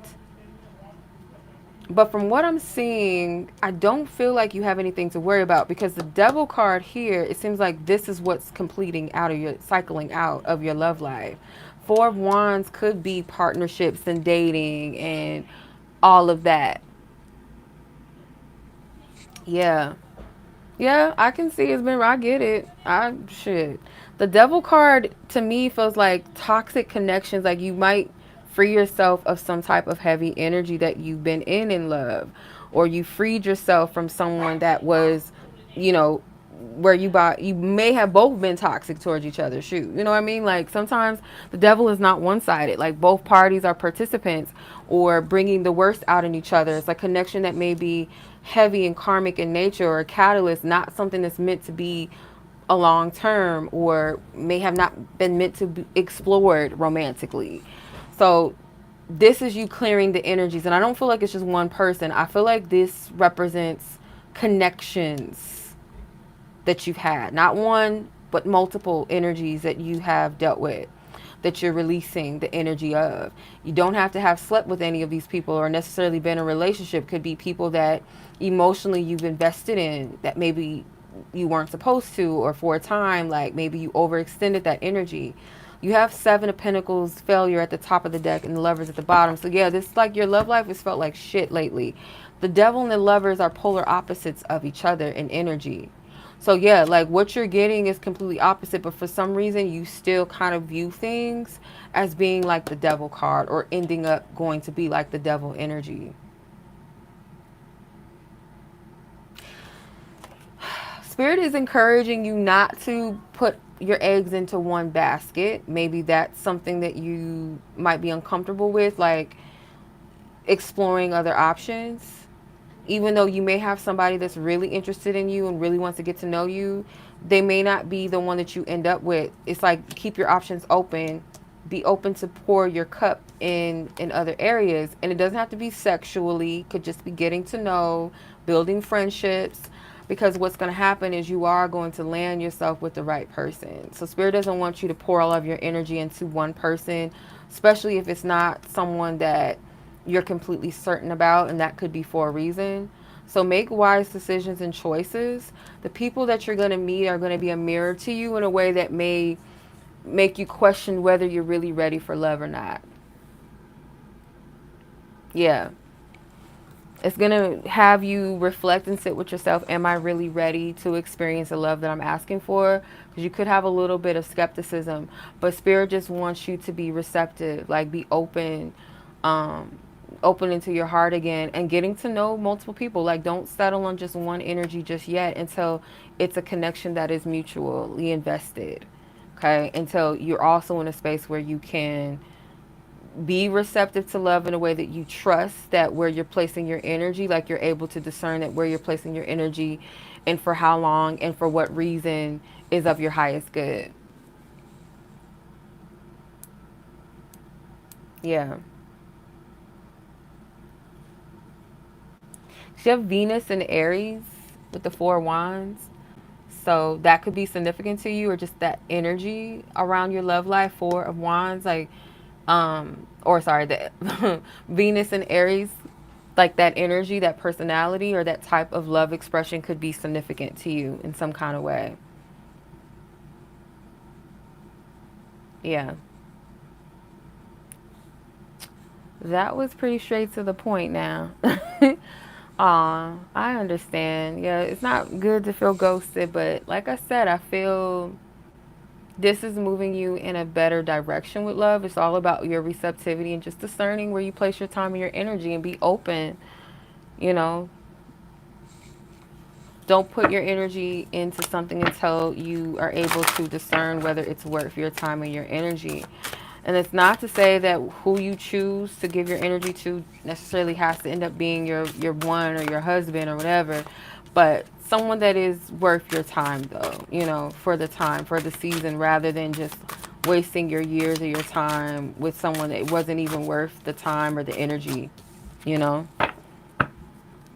Okay.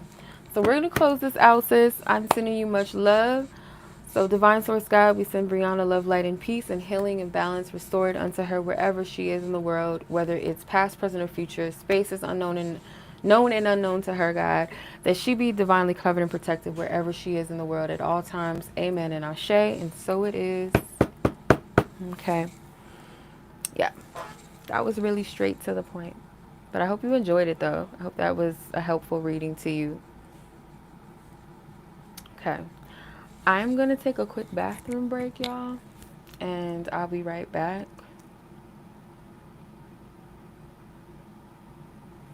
And then Rosie is up next. Rosie and then Mel and Anonymous F. Okay. So y'all know where I'm at on the list so far. If anyone's interested, I guess now would be the best time to do it because I'm about to leave to the bathroom.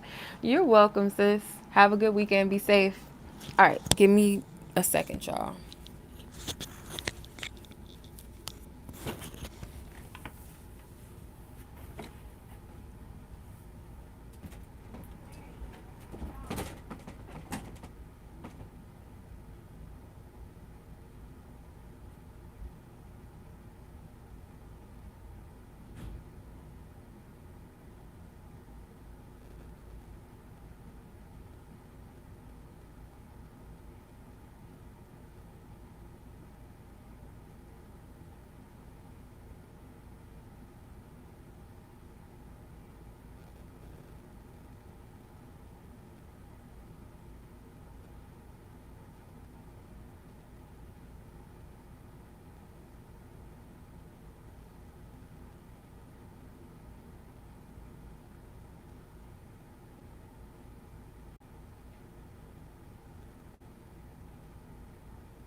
All right, I'm back.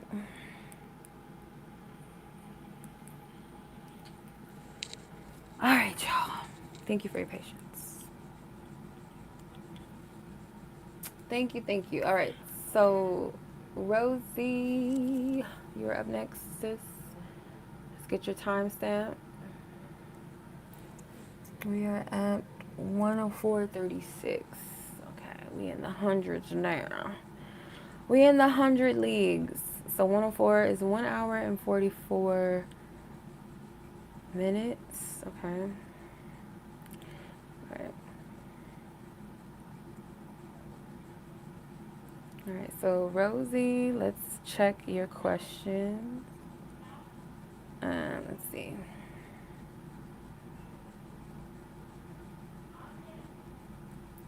First question is, how do you handle a situation where a toxic and codependent ex-friend of your partner is entering into his life and has the potential to affect our relationship negatively? I don't want her back, but my partner sees her as family. Ugh. I'm like, ugh. Oh, okay. Let's see. All right, Spirit. I don't want to interject on this one, so let me step back. Divine Spirit, I ask for divine wisdom for Rosie in the situation where her partner's ex-friend, the codependent ex-friend, has the power potentially to affect this connection. What does she need to do? What does Rosie need to do? What does Rosie need to do? What's of her best and highest good? How should she handle this? How should she go about it? Okay. You have the Five of Pentacles with worry. Prince of Swords, the Princess of Wands, Ten of Wands with oppression, and the Three of Wands with virtue. The Princess of Swords at the bottom of the deck. The Sun is at the top. I don't want to say like this person has the power to affect your relationship. Maybe not in the depth of maybe what you are concerned. You may see the hold that this person has over your partner and the fact that they refer to this ex-friend as a family member. So almost like this person carries a lot of weight, like a lot of heavy energy that your person in turn also takes on and internalizes. I feel like you'll be able to speak your person's language with getting them to really see without coming off as combative. Like, I feel like your person will hear you out if you express maybe more so from a place of love. And it doesn't mean that you're going to diminish the truth and mince your words per se, but it's about the approach and speaking the language that your person understands, because this ex-friend is coming out as the Prince of Wands. So the Prince of Swords, I feel like, is your person, and I feel like the Prince of Wands is this person's energy, that they come in with a lot. Their energy's very heavy and kind of demanding in a sense, or just like commands something, expects something. Their energy is very present, and your person takes that on as their own. They carry it with them. So you can speak your person's language in order to get them to see that what they're taking on and what they're carrying, like they have the choice to decide for themselves, like, is this really worth the energy that you're putting in? Because with the Virtue card, there's something about this, your person needing to see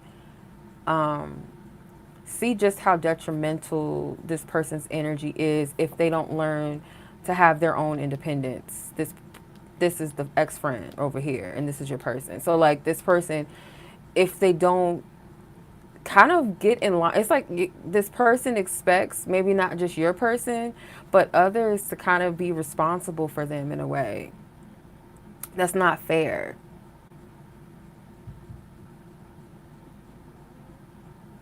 It's very attention seeking, or just like needs a lot of validation. Huh.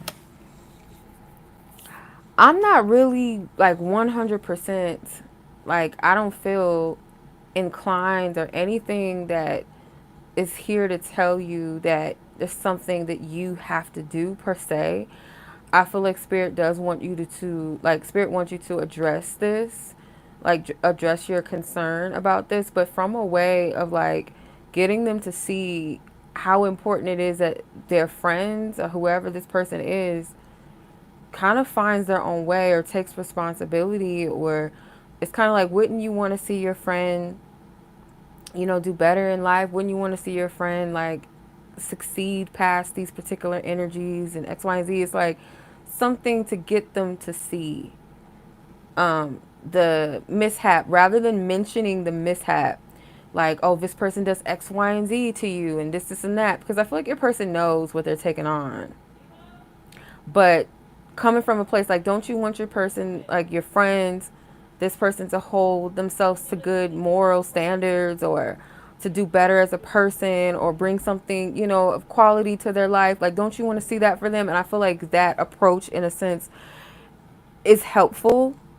But again, like, I feel like the free will choice is up to the friend at the end of the day, and also your partner, like what they're willing to take on. But there's something about, kind of highlighting that perspective of like your person. Don't you want to see your friend, be, hold themselves into high standards and like move in a positive direction in life? Like, wouldn't you want to see that for them? Like, don't you want them to stand on their own? It's like there's something with this. Like, this person needs to gain their own independence or something. Because I don't feel like it's anything necessarily that you can do per se, like as far as the choice of decision making, but you can shed a light, because it's going to get to a point where I feel like your person is going to have to make a decision with how they handle this anyway, because they're going to get tired of carrying the weight for this person, or is the much of the weight that they have been taking on or accepting. They're going to be tired. They're going to get tired. They are. They're going to get tired. But I don't feel like they're going to have that much power to affect your connection in a negative way. And it's also like your boundaries matter as well too, and that's something to mention maybe to your person, but from a way of like not coming at them or being harsh towards them, being judgmental, or like you're beating them down, but just like give them a perspective, like the positive side. Like, wouldn't you want to see this person, you love them, right? Like, why wouldn't you want to see them, stand on their own 2 feet? Like, you know, hey, Bree. Okay, that's fine. Um, yeah, but that's what I'm seeing for you, Rosie. I hope that that was helpful. I know that it's like, because I don't, to be honest, I don't feel like you're, like I said, you're not held to a great responsibility with this. Like, it's really your person, and this other person, most definitely the friend, that needs to hold themselves responsible and accountable for this energy. So, yeah, I hope that was helpful though. I hope it gives you a bit more insight, or just a little better sense of direction as far as for yourself, like how you can approach the situation with your person. But yeah, all right, I'm going to close it out. Holy Spirit, we send Rosie and all parties involved love, light, and peace, clarity, resolution, and solutions in their life. Wherever they are in the world, God, all three, that they are divinely covered and protected in all spaces, known and unknown, past, present, and future. Amen and Ashe, and so it is. Okay. All right, sis. Well, I hope you enjoy your weekend. You know, don't let the situation stress you out too much. Okay. So, Mel, Anonymous F, and Brianna, you're going to go for part 2. All right, so Mel, let's get your timestamp. Let's see. 1:11:14. All right, Bri, I just saw yours. Thank you, sis. 1:14 is an hour 54. 1 hour 54 and 22 seconds. Okay. All right, Bree. So I'm gonna put you down as Bree part two, so you know. Okay. So Mel, let's get your question. First question is, what is going on with blank now? You saw him on a dating. Ooh, you saw him on a dating app, so you're not sure if he broke up with the girlfriend and he's single now, or is he cheating? God damn. Secondly, how does this person feel about you now? What this motherfucker doing on dating sites and shit? Like, that's scandalous as hell. Unless he broke up with his girlfriend. Otherwise, men quick to jump on. You're welcome, Rosie. You're welcome, sis. Men are quick to jump on some dating apps, ain't they? They just broke up just like 5 hours ago and they're already back on, like on Tinder and shit. It's crazy. It's wild. Ew. They don't give themselves time to breathe and heal. On to the next. All right, let's see what's going on, Spirit, that you want her to know, that she has permission to see and to know in regards to her old friends. Being on a dating app. What's the deal? What does she need to know about this? Spirit, that you allow her permission to know and to see.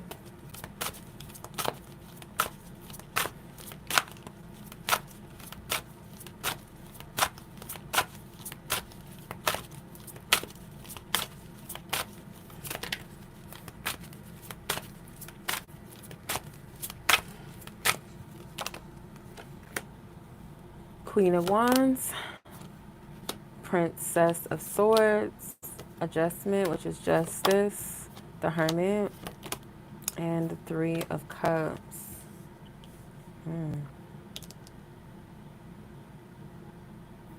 They could be in the middle of a decision about this connection. I don't necessarily feel like this person has broken up. Um, this person could have did something with the Queen of Swords. She's annihilated, cut this dude's head off. Then you got the Ten of Swords with ruin. I don't feel like they're broken up for some reason. If anything, maybe they're trying to figure out what they want to do with this relationship. I feel like this person could feel kind of pressured into something by the girlfriend. Like, I feel she's demanding something more. And it's like, if you don't, I'm cutting you off. And there's this energy that they're not on good terms. So I don't even really feel like they broke up, to be honest. And the Ten of Swords could be a breakup card. Definitely the Queen of Swords. So there is some type of separation here. But for some reason, it doesn't feel like it's full closure here. There's still, it feels like there's still some type of connection. Um, hmm. They are lonely, or they are alone, or they're at a place where they're trying to figure out what they want to do next. And like their energy right now, what they feel like would give them fulfillment or alleviate some sort of stress, or just kind of like this boredom, some energy, or just feeling like things are stagnant, is through dating. Maybe even like sexual exchanges. But with these three cups, I'm going to be honest, I don't feel like they're done. So they could have like had an argument and like, but it wasn't like a real solidified breakup. Could have just been like a really bad argument that caused them to not talk for a while, or just be like, you know what, I just need to get away from you. But I'm not seeing a full blown like this person's single. I don't think this person is single. No, not with that Three of Cups. No. Mm-mm. I feel like the girlfriend is like kind of demanded something from this person, or just kind of like there was some sort of argumentation, like yeah, arguments, because there's a lot of queens.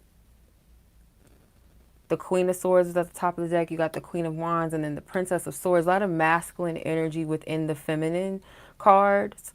So this person was like kind of, I feel like, speaking up for themselves, speaking their truth, being assertive of what they want, wanting some level of respect or some type of clarity.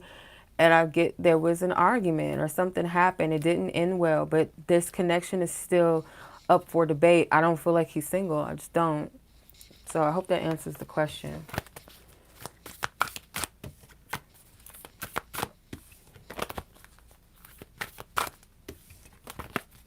It doesn't feel like a proper closure.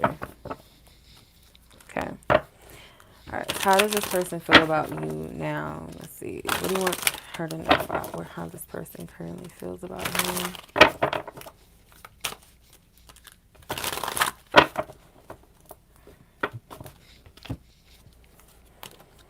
Queen of Swords. Again, the Eight of Pentacles with prudence. The Star. The Fool. Ace of Swords. The Eight of Cups with indolence. And Five of Swords with defeat. So they feel like they fucked up. Because where they're at with their partner or girlfriend or like on a break, whatever, it's kind of put this person in a headspace of maybe like wanting to actually drift off from this connection and really free themselves and be single. This person feels like you've made a decision to place your energy elsewhere or what's more valuable to you. They feel like your energy's out of reach, although I do feel like at times this person desires to still connect with you in some way or to still like have a connection or a friendship at least with you, but they feel like you guys are far beyond that or your energy's at a distance or there's like a barrier up with you, like they can't reach you, you're in a better energy. They almost don't want to bother you, it feels like to me. This person is wanting something new in their life. They're tired. They feel I feel like this person feels attacked by this woman, the girlfriend or potentially ex or going to be an ex, because I feel like they're still connecting. It's not fully done. It has not been properly closed. It ended maybe in some type of argument, conversation. But this person feels like they fucked up, they messed up. This person was not happy. They're still not necessarily happy, and I feel like they're doing their best to kind of find some type of joy or to alleviate feeling unsatisfied in their relationships. This person doesn't really know what they want and where they're going. There's a lot of confusion about that. Um, they're trying to make up their mind where they want to place their energy and where and who, but they're not really doing it in a serious manner. It's just more so what feels good to them in the moment because they're not sure what they want. But they are aware there's a truth here. I feel like the truth is that this person, it's kind of like the truth is kind of a bittersweet truth or a clarity that they should have left you alone or that you don't deserve to put up with their energy. With this conflict card, the Five of Swords, you don't deserve this. Your energy's at a higher level. They may also view that the woman that they were with was also above them or outgrowing them. And this person was asking them to come with them in a maybe in a sense of some higher level of commitment or wanting more from the connection, and this person refused it because this person wasn't happy with the situation anyway. Like I said, they don't know what they want. Hey, Simone. Yes, the list is still open. Thank you, Tori. I wasn't looking at the chat, but thank you. I don't.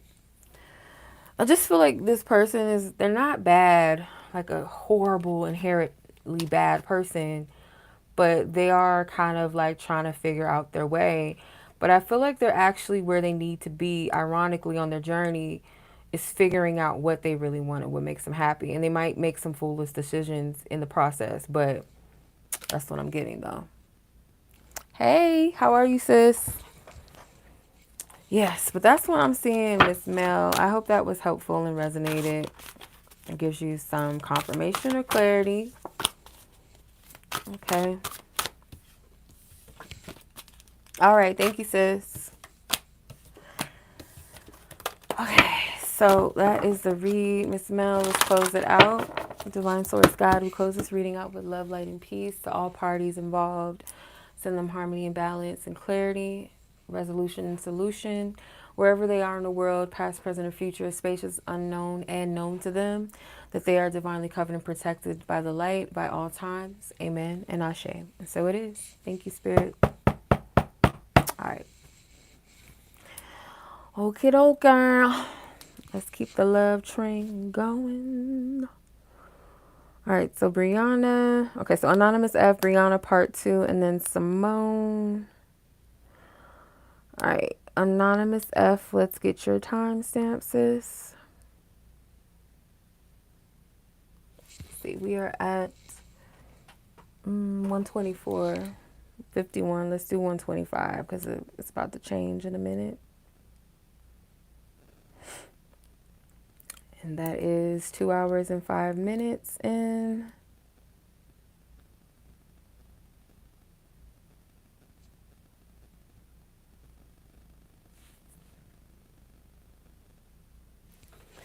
How many seconds?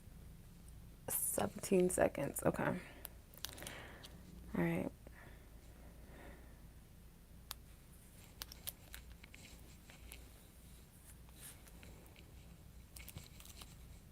All right. Anonymous F. Your career within 2 months. Okay. You have 2 jobs you're interested in, but you really want the career coach job.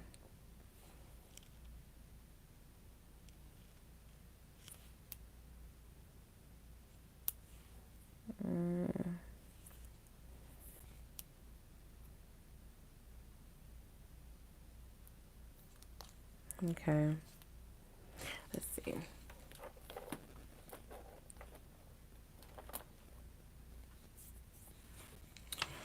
All right. I'm trying to figure out how to ask this question. Like, which job are you most likely to land? So I'll try to describe the energy around it. Let's see. Holy Spirit, ask for divine wisdom and clarity and truth. What job is she most likely to land, to get out of the jobs that she just mentioned, the career paths that she mentioned? What is, okay. Let's see.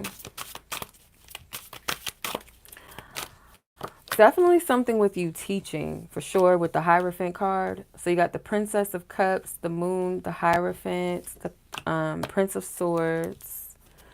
Let's get one more. What job is she most likely to land? The Chariot. So what I see is that you are going to use some level of like healing energy, empathic energy, care for other people, making yourself available, like available in a sense of like unconditionally loving energy. And if not unconditional love, and especially sometimes when it's with strangers, it's not something that everyone, resonates with or feel like it's natural or healthy or normal to do. But it's like where you show up in a like in a non-judgmental energy or way. Like you embrace and welcome everyone. And it does seem like you're going to be working with the body because this looks like layers of the skin, like under the skin or like pores or something. So I do see you being like a guide and being very protective of those that come into your space, your domain. I see teaching with the Hierophant. I see you helping people birth themselves out or nurturing them in a way, helping them to put themselves together, back together on a spiritual level, finding the remnants or the lost pieces of themselves. So this looks like healing to me, teaching and healing. With the Prince of Swords, I'm getting like you have the ability to, at the same time as you're helping others, you might have parts of yourself that come up to be healed during the process or that you could learn through helping people. You're helping yourself in some kind of way. Like there's some forward movement when it comes to your own internal self. So this could either be something that you're going to have to travel or you have the ability and the opportunity to get to travel around, whether it's locally or outside of your state. or your city, but it's like you get to travel around. I feel like spiritually, there's some sort of purpose and calling. Like you're meant to reach people through this, or like this is going to be one of the means or the ways that you get to live out your purpose. It may not be the only thing or the station that you land forever, but it is something that you're called to and that's meant. Okay. So I'm just going to describe the career. I'm not getting like, oh, it's this or it's that. Um, Kind of piece it together what it sounds like or what it resonates with, or ask spirit to give you confirmation, because I feel like this requires you revealing people's shadow selves, and maybe calling things out in the shadows as they are, like you being able to see into people or being able to assist them and guide them in some way. So I hope that that was helpful. Let's see, your second question is in regards to what can you expect in the next 2 months in love. Let's see what spirit wants you to know that is of your highest good. Yeah, I just want to say this real quick because I just got hella lightheaded and drained feeling. When you do this job, you're going to have to daily cleanse your energy before and after whatever this is that you're going to be doing. You're going to have to constantly cleanse your energy and make sure that you're grounded and centered and that you're not taking on, because whatever you're doing, you are taking on a lot of energy, whether it's in a like an actual one-on-one space or it's in like a remote energy. Like you're gonna have to do this daily. Don't forget to do it. Like you got to do it daily. Like clear the energy that's not yours. Okay. All right, so let's see, what can you expect in the next 2 months in regards to love? What is it that you can expect, divine source guide, coming next in love? Prudence with the Eight of Pentacles, the Tower, the High Priestess. Luxury with the Four of Cups, and art, which is the Temperance in this deck. Okay, so majority of your cards are majors. So in the next 2 months, you're going to go through what I feel like is going to be a big shift in your love life. And this comes with something might be the center of why you're going to be more selective or more protective of your energy. Like knowing that certain things might be good for a time, it might be pleasurable, might be favorable for a season, for a time, but once it's not, it's like I have to learn how to release and let it go. And not be pessimistic or beat myself up or still pour into something that I shouldn't. It's like being more discerning of your time and your energy. I'm seeing a call to be more protective of yourself. This could also be sexually, because I'm noticing the net around the high priestess statue is covering like the bottom half of her body. So it's like that might also be like certain parts of me. I'm not just, and it's not just sexually, physically, or it could be like certain sacred parts of yourself on an internal level, and maybe even physically, where people are not going to have such access to. It's like discerning who gets to have that access. Like especially if it's someone you like, it's even harder to sometimes honor your boundaries. If those boundaries are in place or not, then it's like to discern, um does that person really deserve to receive my energy or experience me in a certain way. So I feel like that's what you're going to be working towards and working at, because I feel like there's different parts of you that make you you, and I feel they could be quite interesting and complex to some people, but mysterious and very like a drawing energy towards you. And this could attract certain types of people that aren't really a part of your soul tribe. They're not people that really, you're not really supposed to be connecting with them. It feels very leech like. It feels very like their morals, their energies, their intentions, their it's like low. It's not even half on your level of what, really resonates with you at your core. So being more wiser about where you place your energy connecting to your future. Like, is this decision later down the line, like this shit might be cool now or fun right now or seem like something I want right now, but in the future, is it really going to be worth it for me? And yeah, we can't always foresee the future, but we can tell when something may not be like worth the effort or worth our time.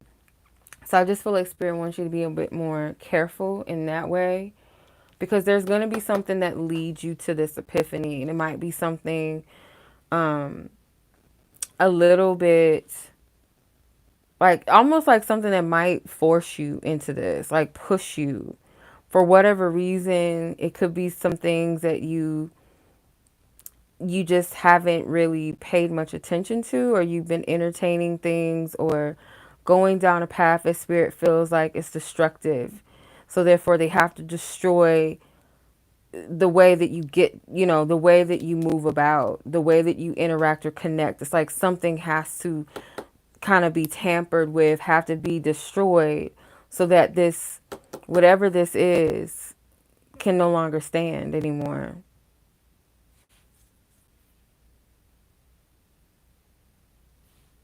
Yeah, that's what it's looking like. Okay. Alrighty. I hope that was helpful. That was the lines. That was the lines. Oh my god, no. Okay. So I'm sending you much love, sis. Take care. Enjoy your weekend. We're gonna close this thing out, and we're gonna go to our last two reads because we're gonna shut it down. So let me update this. Let me remove unpin. I'm gonna remove it. Um, yeah. Okay. So divine source God, we close this energy out with love. We send harmony, love, light, and peace and balance restored unto her. And wherever she is in the world, unknown and known to her, past, present, or future, that she will be divinely covered and protected in all spaces at all times. Amen and ashe. And so it is. Thank you, Spirit. All right, Miss Anonymous F, you know who you are. So that was the reading. We're going to close it down. Okay, the list is closed. So after the two reads that I do have, that's what we're going to call it a night. Yeah. But it's been my pleasure. We did that thing. We did that thing. Okay. All right. So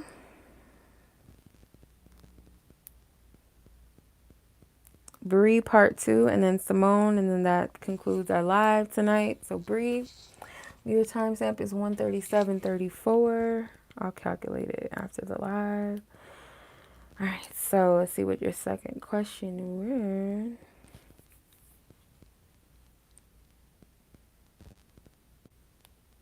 Okay. What messages does your spirit babies want you to know? It's been a while since I did a spirit baby reading. It's been a minute. Okay. Do I want to read with these cards? I'm debating if I want to read with these cards or not.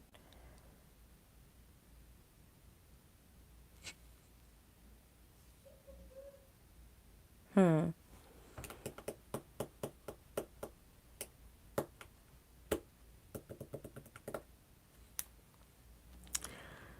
I don't think so. Let me see. What cards do I want to use?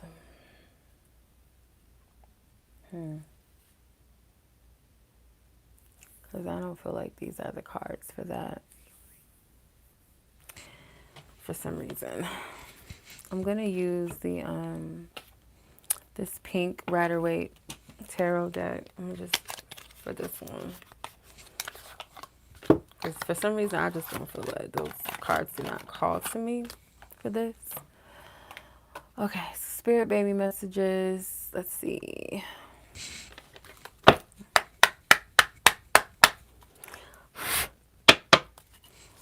Okay, spirit baby messages for Brianna. What does she need to know? Spirit, what do you want her to know as far as the spirit babies? Her messages to her. What does she need to know? What's the message? What's the message? What's the message?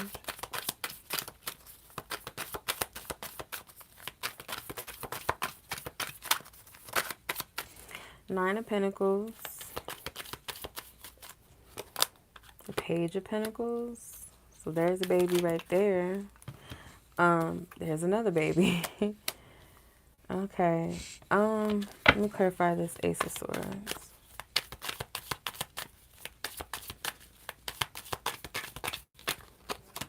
The Ace of Cups. You will have children. I feel like the Ace of Swords and the Ace of Cups is kind of like phallic and yoni. So it does result to some sort of conception. Is that dove sending in, I forgot what those are called in the Catholic Church. It's like one of those, not a cookie, but not a cracker either. I feel bad and wrong for, not knowing what it is. But I feel like this is the seed being planted in the yoni. Therefore, it leads to a conception, a birth. You may get a heads up to eat better, to eat differently, eat more balanced diet. It may be some time before you have your first baby or you have, children. I'm seeing two boys.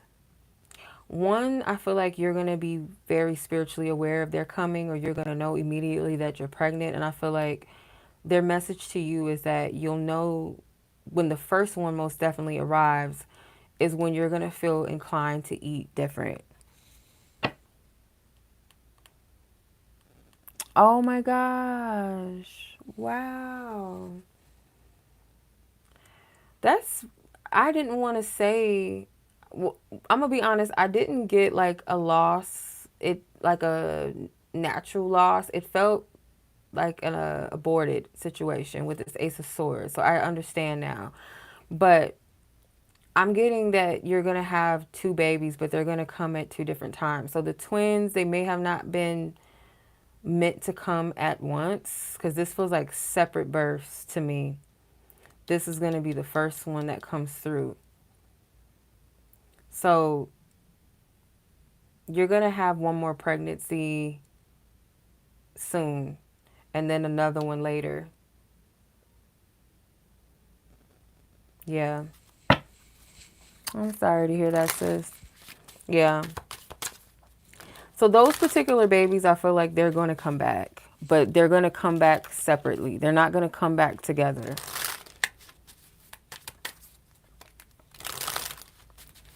So you're going to know, like, your energy is going to be in the space. It's almost like with these birds, because you got a bird here in the Nine of Pentacles, and then you got a dove right here. There's going to be a sense of knowing about this. So these twins are coming back. That's what I'm getting. Because this feels like two babies, but they're coming separately. They're not coming together. They're not going to be in the womb at the same time, in other words. Let's see. I'm going to confirm this. Divine Source God, these babies that are coming to the physical realm, are these the twins that passed on?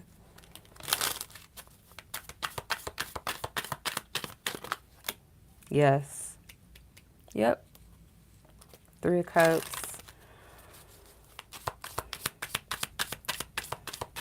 Are they coming at separate times? Are they coming, meaning they're not going to be in the womb? They're not going to share the womb space at the same time. These are two separate births.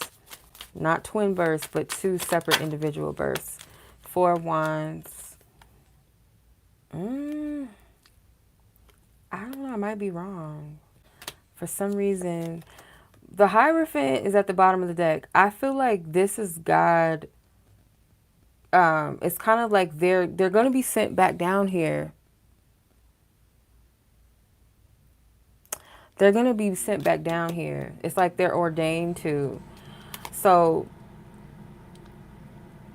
I feel like they're coming back. I feel personally it feels separate. Like they're not gonna share the same womb space at the same time. This time around they're gonna come individually, but there's a possibility that you might have twins again for some reason. So they might come back together, but I don't think so. But they're being ordained to come back. So I don't feel like they're just like, no, they're coming back. Anything else she needs to know? Two of Swords. Yeah, don't feel like this is a loss. Don't feel like this is a loss. I feel like they're coming back.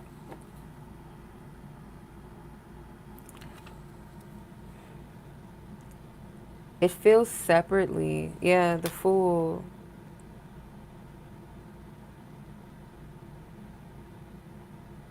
I don't know. Like, I don't understand why things happen the way that they do. It's just kind of strange. But for some reason, I do feel like they're going to come back separately.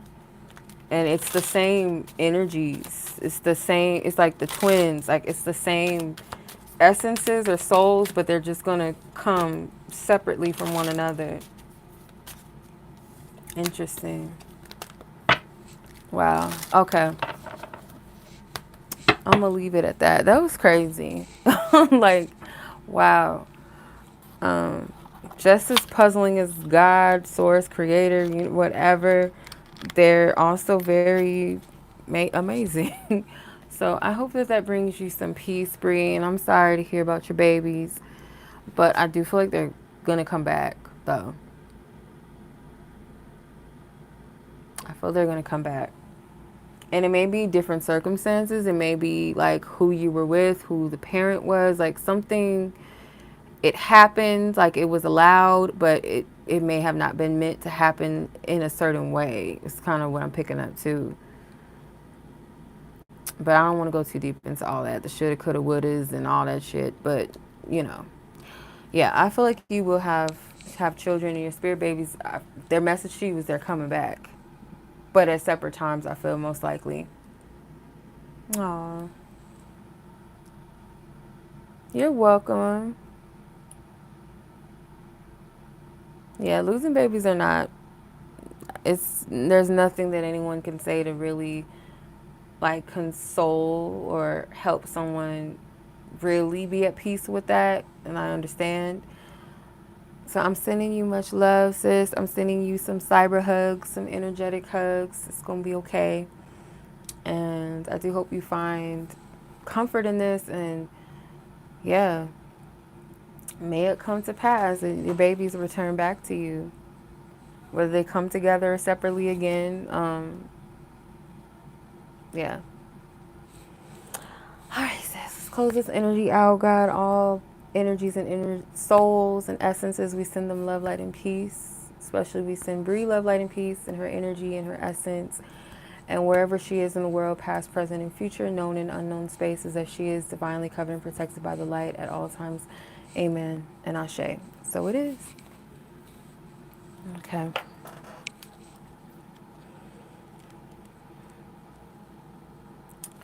Alrighty. Last but not least is Miss Simone. Okay. Timestamp is, yes, 1:48:17.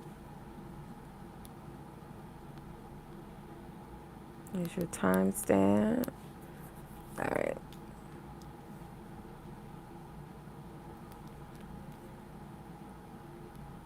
Okay. All right. I see your question in the chat. So this phone is a trip, I tell you. 47 seconds. Okay. All right. So your question: what is this person's current feelings / intentions? Is this person talking to other people or considering other options? Okay. kind of over the Thoth tarot. I might use that Rider-Waite that I just had.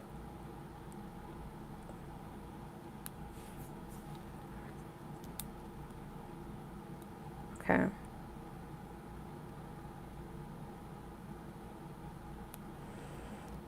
All right, so let's get it. Let me get. I don't. Oh no, I'm gonna use it. I'm gonna use the Thoth. We're gonna close it out with the Thoth.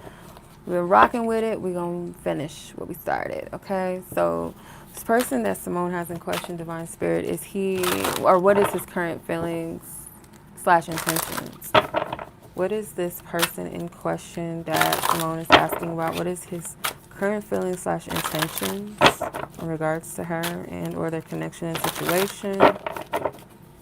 Okay, what is Simone's person in question? Okay.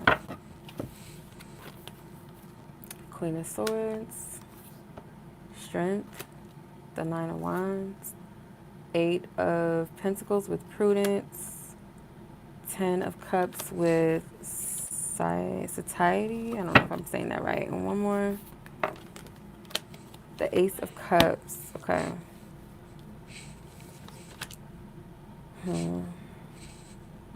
This person still wants this connection. With the Ace of Cups and the Ten of Cups, it's like they want this to end up being some type of happy ending between the two of you.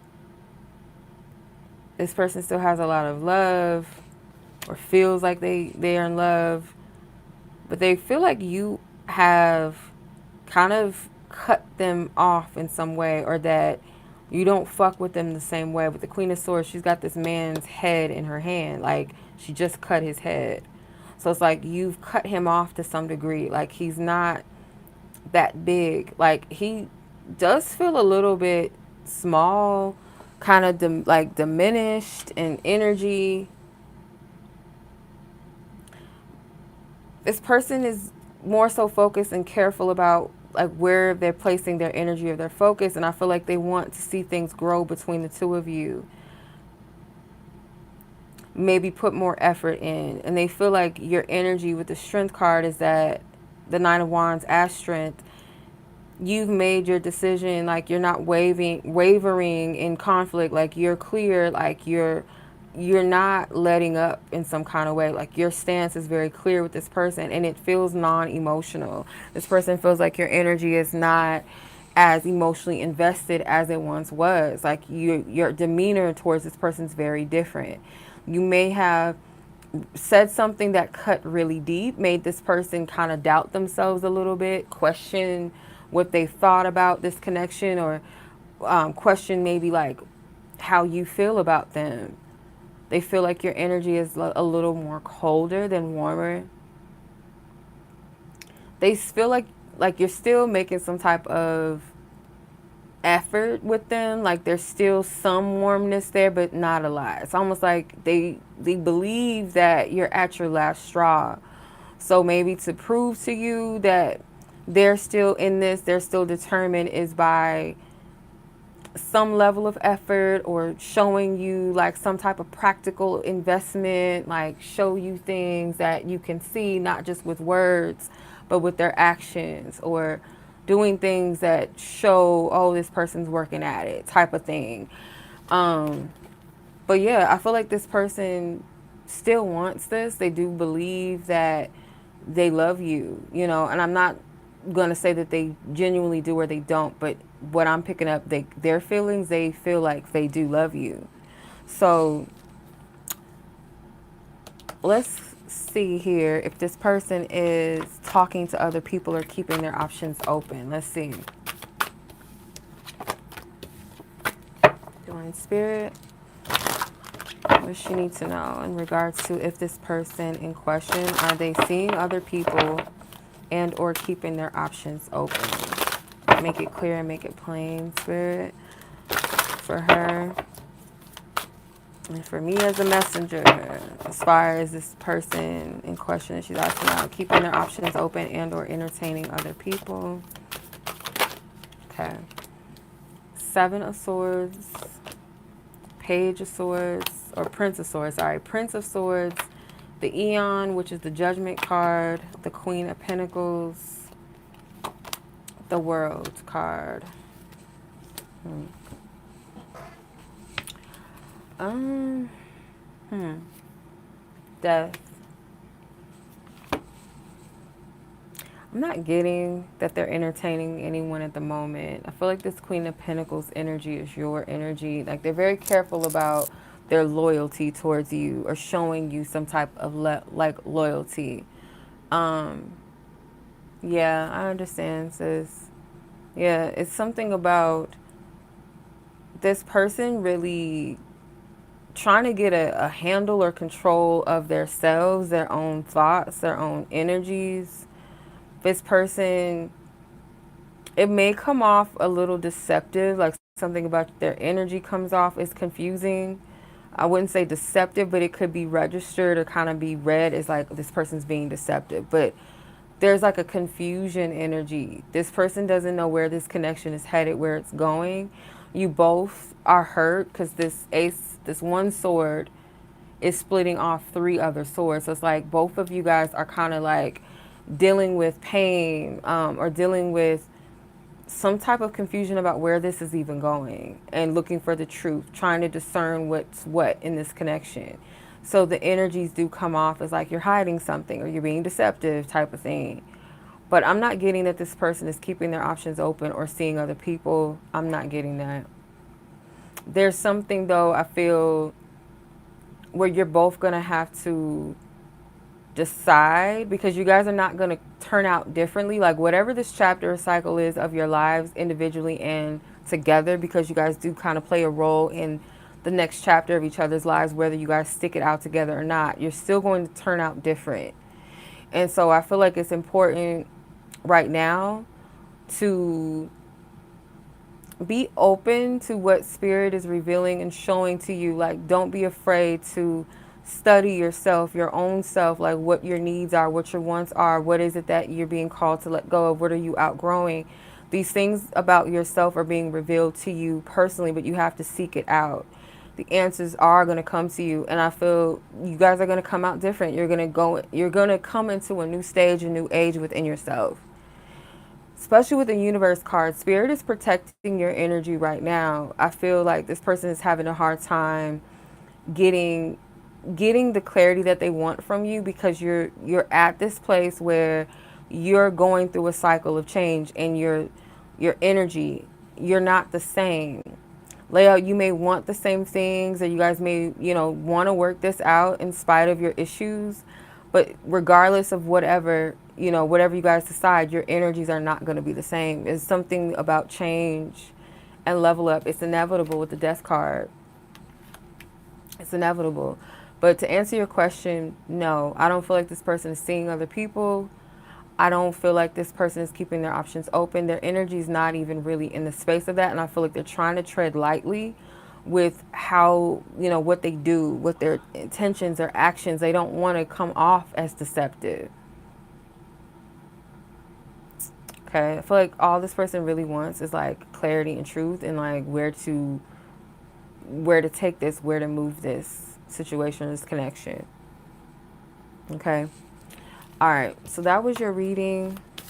I hope this resonates with you, sis. Okay.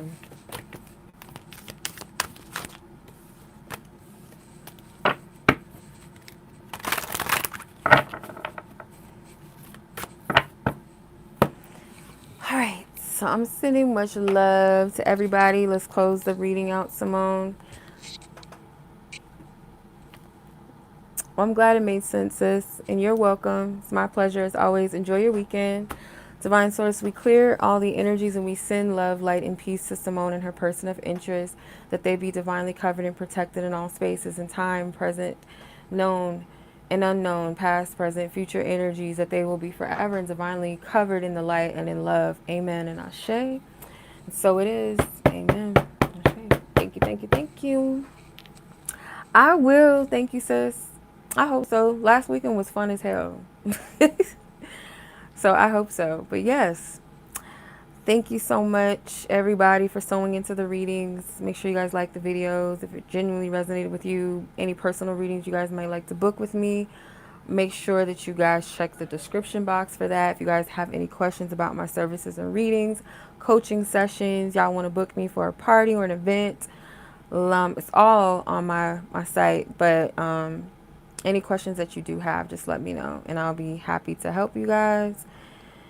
And yes, wherever y'all are in the world, much love to y'all. Thank you so much for joining and sewing into the reads. Timestamps will be up shortly, you guys. Make sure that you guys check the update for that. And until the next message or reading, I will catch you guys then. Y'all be blessed. Be safe. Take care. Good night. Peace. And thank you, Tori, too, sis. Thank you for moderating. I appreciate it.